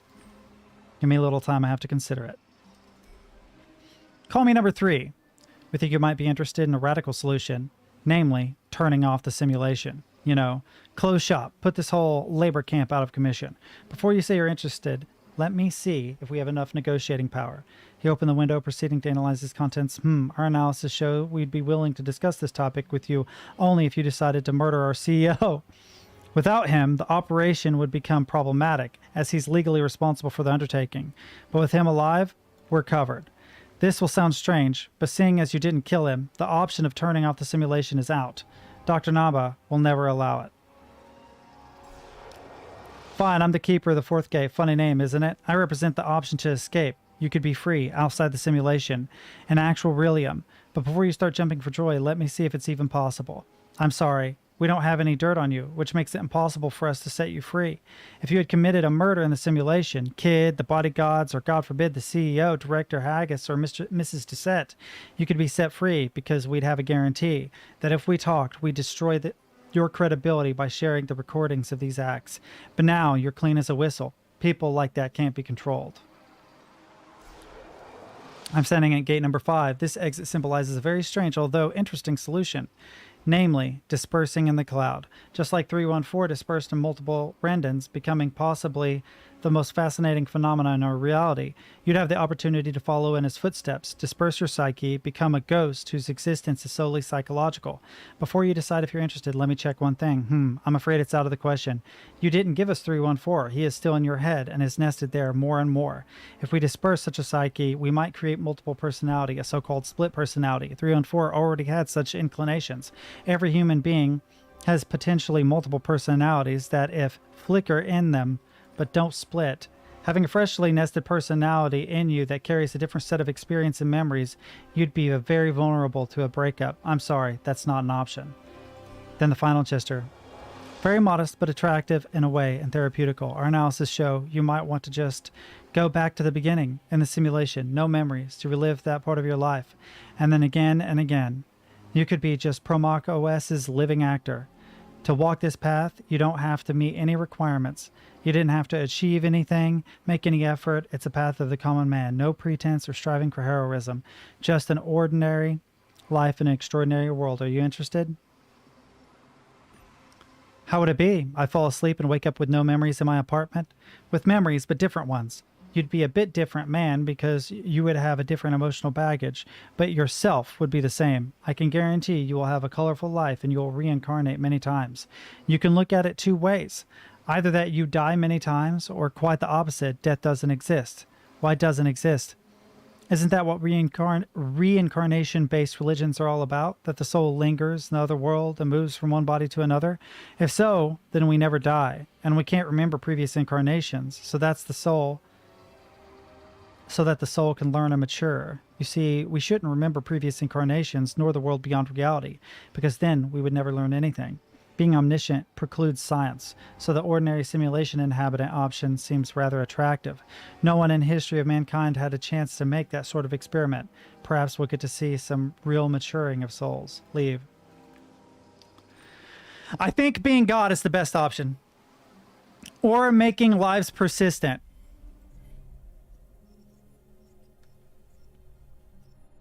I think making lives persistent is a good option, and being God is an option. If I make lives persistent, then lives have meaning. But they don't know that they don't have meaning, so I think God is the best option.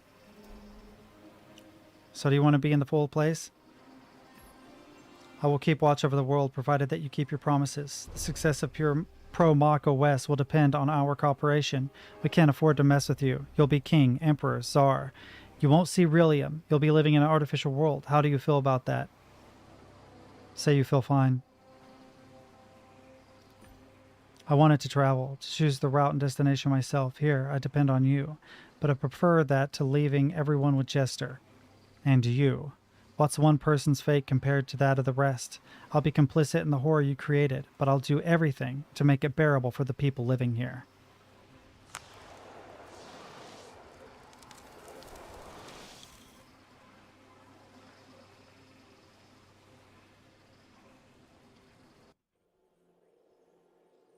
BWI Tower. Another boring day at the office. Oh, hold on. Haggis died again? Haggis's report, open. Cause of death. Suicide due to inability to rescue his son. Boring. I'd seen it so many times I'd lost count. Oh, time for a break. Let's play God for a bit. Cool. Oh, I'm in Twisted and Perverted? Oh, I actually get to play this out? Check it out on Neo, chat. Wow, that was quite a trick. Flying is disabled in TNP. How'd you do that? Cheats? Hacks? Gods never tell their secrets, my hoofed friend. But I've got an even better trick for you. Care to pick a card? Tricks. I love them. Wait a minute. Okay, That means I was God the whole time. no, the left one. Great choice. Behold. Ouch. Ooh, that had The- to hurt. These are all things that I experienced. Triple kill. You just earned yourself some solid points. These are all things that I experienced when I didn't realize I was God. Day at the office. Hey, where are you off to? I would have preferred to be free, but To pick another card.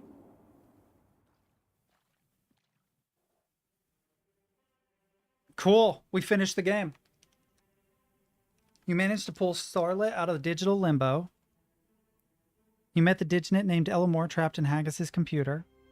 The clan members became your allies, not the trolls. You fell to watch the troll parade. Oops. You fell into Jester's trap by entering the theater through the front door. There's another way? Fredo got out of trouble without any detriment. You decorated your farm with a purchased vanity item. Bob Zappa helped you with the investigation in return. You defeated Ken in a duel of Gamedec's. You discovered the real identities of all three suspects in the case. You became the sheriff of High Rock, not the deputy. You and Ken hunted down Kid in his hideout. You and Ken became friends. You learned several hypotheses about Ken Zhao's death and found out how he died. You didn't perform a psychoscan yourself. Instead, you received it from a mysterious insurance agent.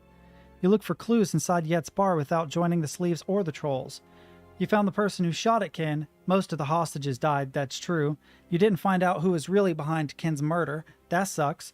You work independently in the clan, not allowing the masters to order you around. You only searched part of Han Clan's stronghold. You experienced mystical visions in the land's stronghold. You managed to avoid the sadistic prison of Mistress Umbra. You entered the mystical tree of knowing on your own. You found the memories of the Cycle 314 game deck. You decided not to work with the Jester. You didn't acquire the source code from the Axis Mundi guard. You refused Jester's offer and escaped Axis Mundi. You decided to work with 314, not Jester. You mounted an assault with less than 6 people. You chose one of the paths offered by the jester. Interesting. I'm going to keep this game on my computer because I want to play out other options, but not on stream. In my free time, I will look at other stuff. There's new content, right? Cthulhu installed, the virus infected, twisted, perverted, 7 daemons. Interesting. I'm going to try alternative ways to play the game, so I'm going to keep it installed on my computer to play in my free time a little bit. What we got? Man, that thing is so pretty. I like that. That's a really nice... But yeah, I did get a message from Alfred, but I'm not going to look at it here. I am going to try and make... I could try to make an exact duplicate of the polyglot using just like a plank or something. That might be interesting. But honestly, I want to build the most ergonomic keyboard possible with as similar a form factor as possible to the polyglot for cheaper. That would be great. I would love to do that. Everhood will be the next game. I'm probably not gonna, I don't think I'm gonna start it today. Although I've only streamed for 3.5 hours. But no, I don't think I'm gonna start today. I think I'll start it Thursday. So day after tomorrow, I'll be back on stream tomorrow. I have a doctor appointment. I kind of found an issue with the VP9 stream issues. It seems to be iframe related, as the stutters would follow their interval. With CPU VP9 encoding, there is an error correction that seems to help a bit if you wish to check the stream and see if it's as bad as before. Yes, 1 second. So what I'm doing right now is I'm making sure that Everhood is installed. It is. It's ready to play. Okay.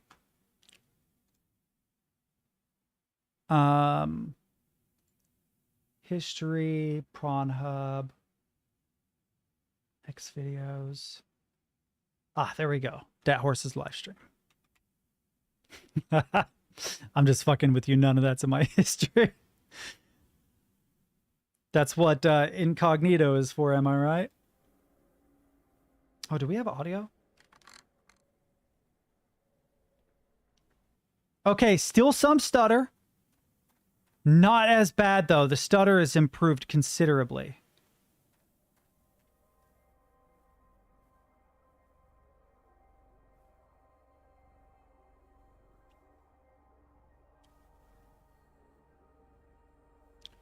Honestly, I have to play Black Mesa now. I actually saw some compression there. That's the first time there was obvious compression. Actually, oh, there we go. There's some more.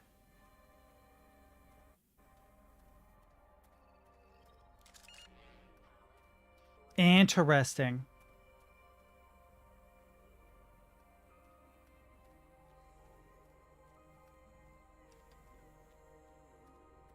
Man, the fact that you've gotten this far is amazing.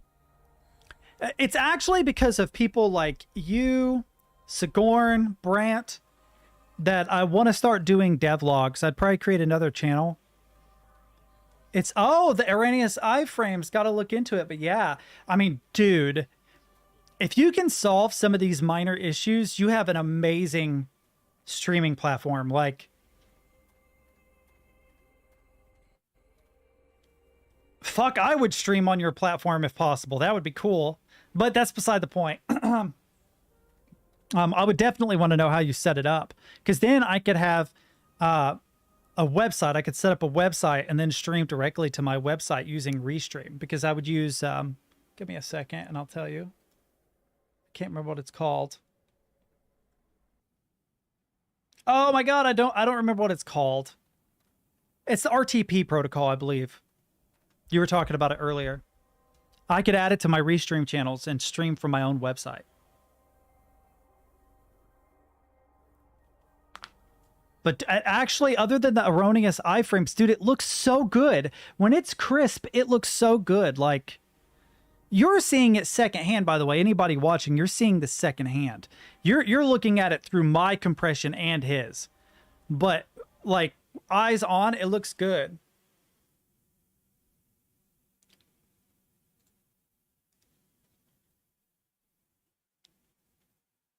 But yeah, I kind of want to set up a separate channel where I just do devlogs, because I'm an idiot and I can barely use Godot. And one thing I noticed is that if I play like a really difficult game like Celeste, you guys kind of keep me in check. You're like, you got to keep playing, you fucking idiot. Don't quit, you know?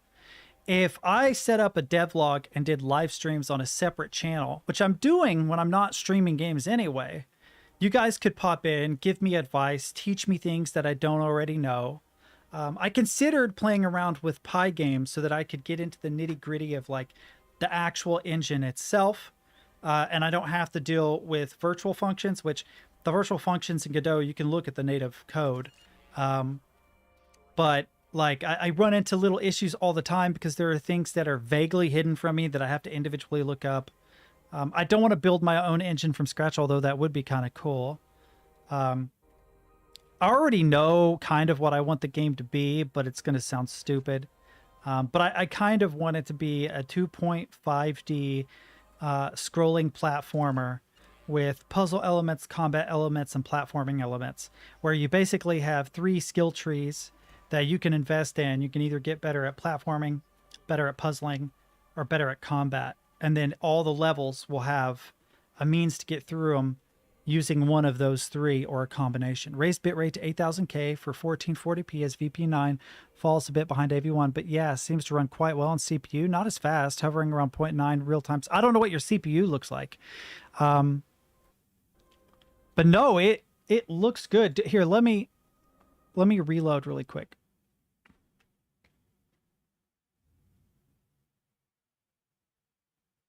Oh, yeah. Play. Okay, that's not good, but give it a second. Give it a sec. There we go.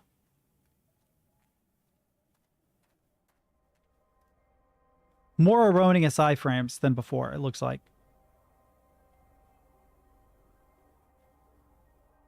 But when it's crisp, it looks so good. But there's definitely more issues with iframes. So if previously it was 1080p, could you set it to 720p? I'm curious what 720p 8,000 kilobytes a second would do. You can also take it higher. You can put it on 15K if you want. My internet will handle it fine. But I'm curious if you'd actually end up with better quality at a lower resolution, or even match in the middle, like 900p or something.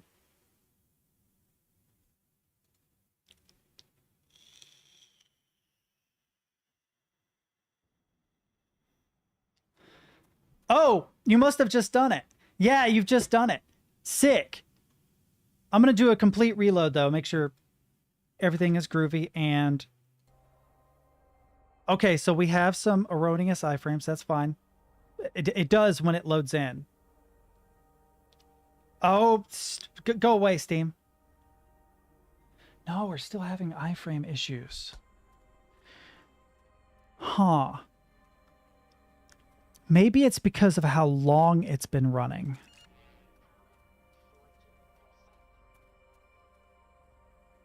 When it looks crisp, though, it looks so good. A part of it, I think, is the scenery. Because it's just, I love the color scheme of this. The oranges, purples, blues, But, oh, now it seems to have cleared up.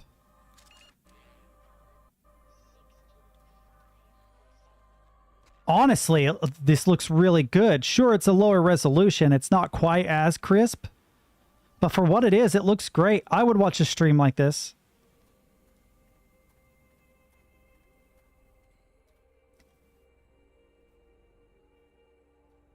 Interesting. The stutter is almost gone, by the way, when it's like this. You get the erroneous iframes, but there's almost no stutter. That's interesting. You're always doing interesting shit. I wish I was half as smart as you, man. I used to think I was smart, and then I started streaming. For the simplest setup, you just need to set up Janus Gateway. I use Docker version, and make a front end that uses the Janus API and some WebRTC stuff. I can share the stuff if needed. let me look in Discord really quick. Yeah, under programming, feel free to post anything you think is cool.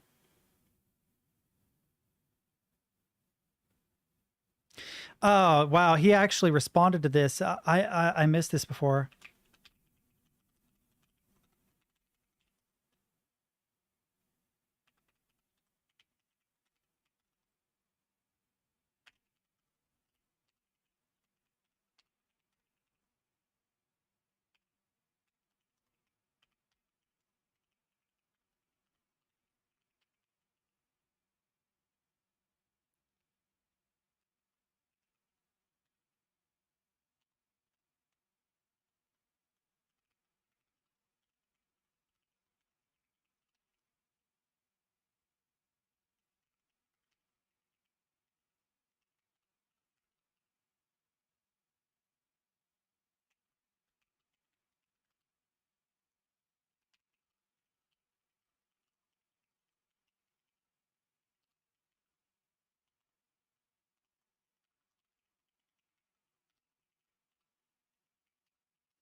I think that's correct. It's been a minute. Oh, cool. Yes, this is safe unless he's trying to hacks me. Janus is an open source, general purpose web RTC server designed and developed by MeetEcho. This version of the server is tailored for Linux systems, although it can be compiled for and installed on macOS machines as well. Windows is not supported, but if that's a requirement, Janus is known to work with Windows subsystem for Linux. I wouldn't worry about that.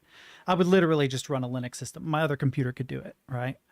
Because that's Arch over there, but you can't see it. But that's an Arch system, and my backpack is an Arch Linux system. Hell, you want to know something crazy? Just a nerd about Linux for a minute. My mom really, really struggled with Windows, right? She was in her 60s, I think, when I did this. She had this old Gateway computer, and the screen cracked. It got destroyed. So I found a replacement screen from China. I ordered it. I replaced the screen. I gave her a solid-state hard drive. I upgraded her RAM to 8 gigabytes, and then I installed Elementary OS on it, a Linux distribution. And she had no issues using it at all. So confused by Windows, put Linux on it, no problems at all, no issues at all. I just made sure that her most used applications were on the Docker. I set it up to update periodically, and that was it. Problem solved, no issues at all. I find it interesting that we went from, like, in 2000, Linux being a system for nerds that wanted to take the time to invest in it, you know, to being a system that is actually more intuitive, having desktop, you know, desktops that were more intuitive, that my 60-something-year-old mother at the time figured it out with no issues. But Windows was too complicated for her. And Windows has all these side effects too, like she could accidentally get a virus or do something silly. But anyway, back to this. For front end, I have my own patched version of the Janus API Angular library, as it had some errors. If you use JS or non-Angular, JavaScript or non-Angular TypeScript, you'll be good. Otherwise, I can share the changes. I've never used TypeScript, but that's curious. I wonder what its compatibility with Elm is. Do you know what Elm is?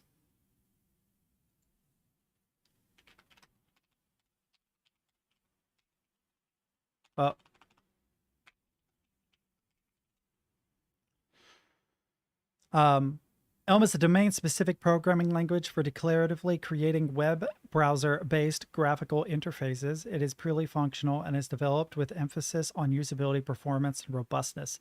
And I want to say that you can compile to JavaScript. You compile to JavaScript. So I wonder if you could write an Elm compiled to JavaScript. And TypeScript has saved me so many times due to the required types, auto-completion, IDE, helper stuff works better. That makes a lot of sense, yeah. I haven't messed with JavaScript in a long time. There was a time when I was really, really good at web development stuff.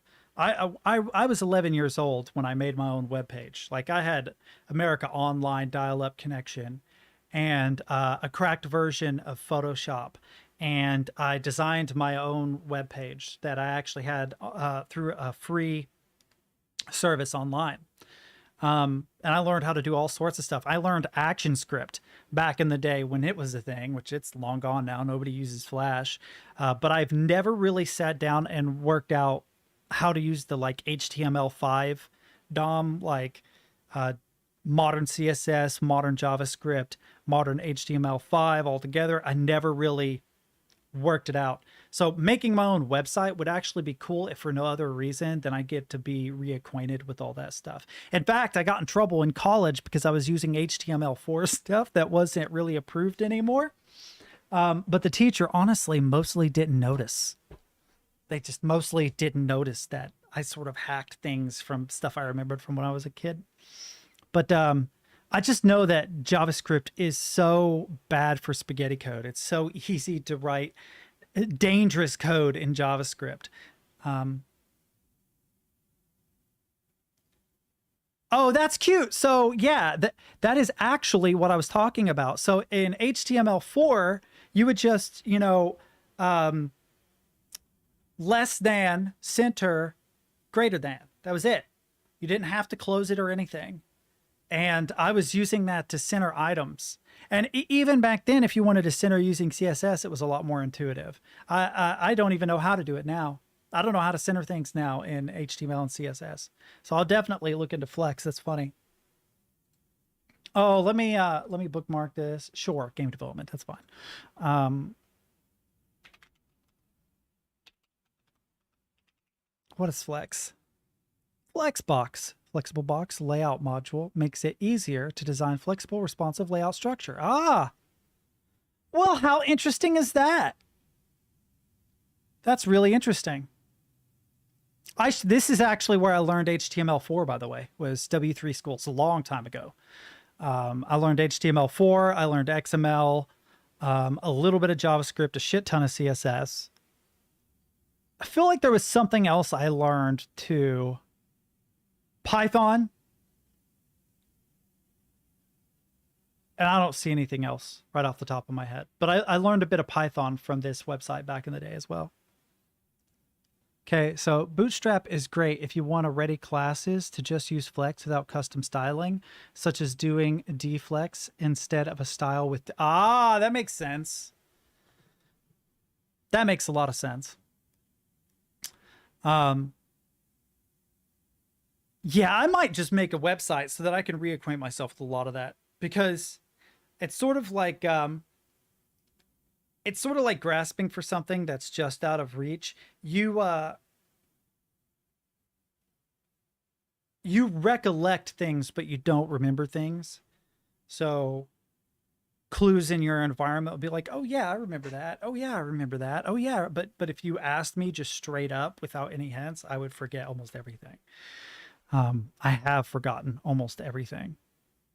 I miss ActionScript though, even though it was dangerous. I miss making stuff in Flash. Flash was fun. Which I guess HTML5 now can do everything that Flash could have done back in the day, but still, calling it HTML5 is not entirely accurate either. Using HTML and JavaScript with using all three of them together has the same effect as using ActionScript and developing Flash stuff. I used to play with Flash back when it was owned by Macromedia.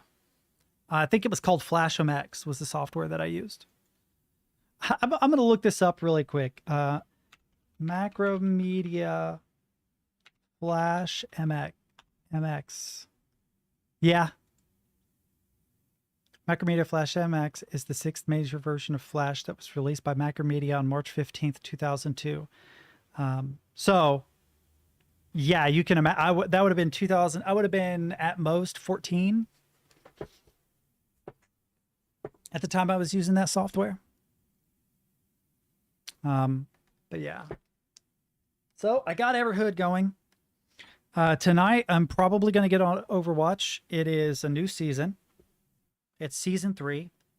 They have, yet again, nerfed. As a kid, some Flash game gave me the spookiest AV alarm. It was this one.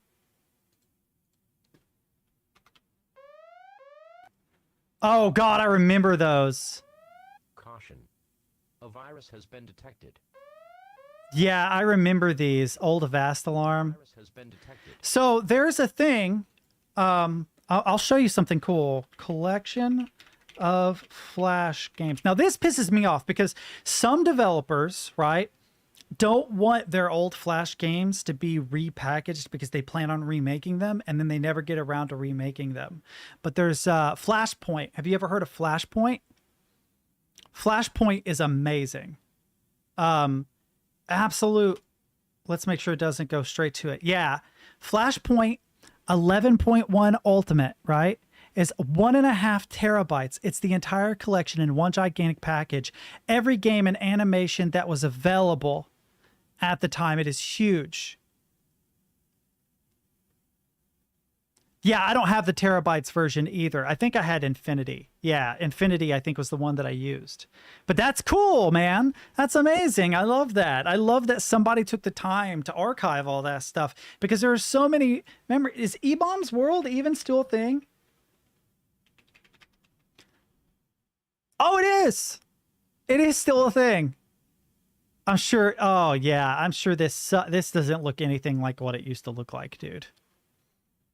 So sad. I miss like the horrible stick figure animations and shit that they used to have. This is not the same. This looks like iFunny.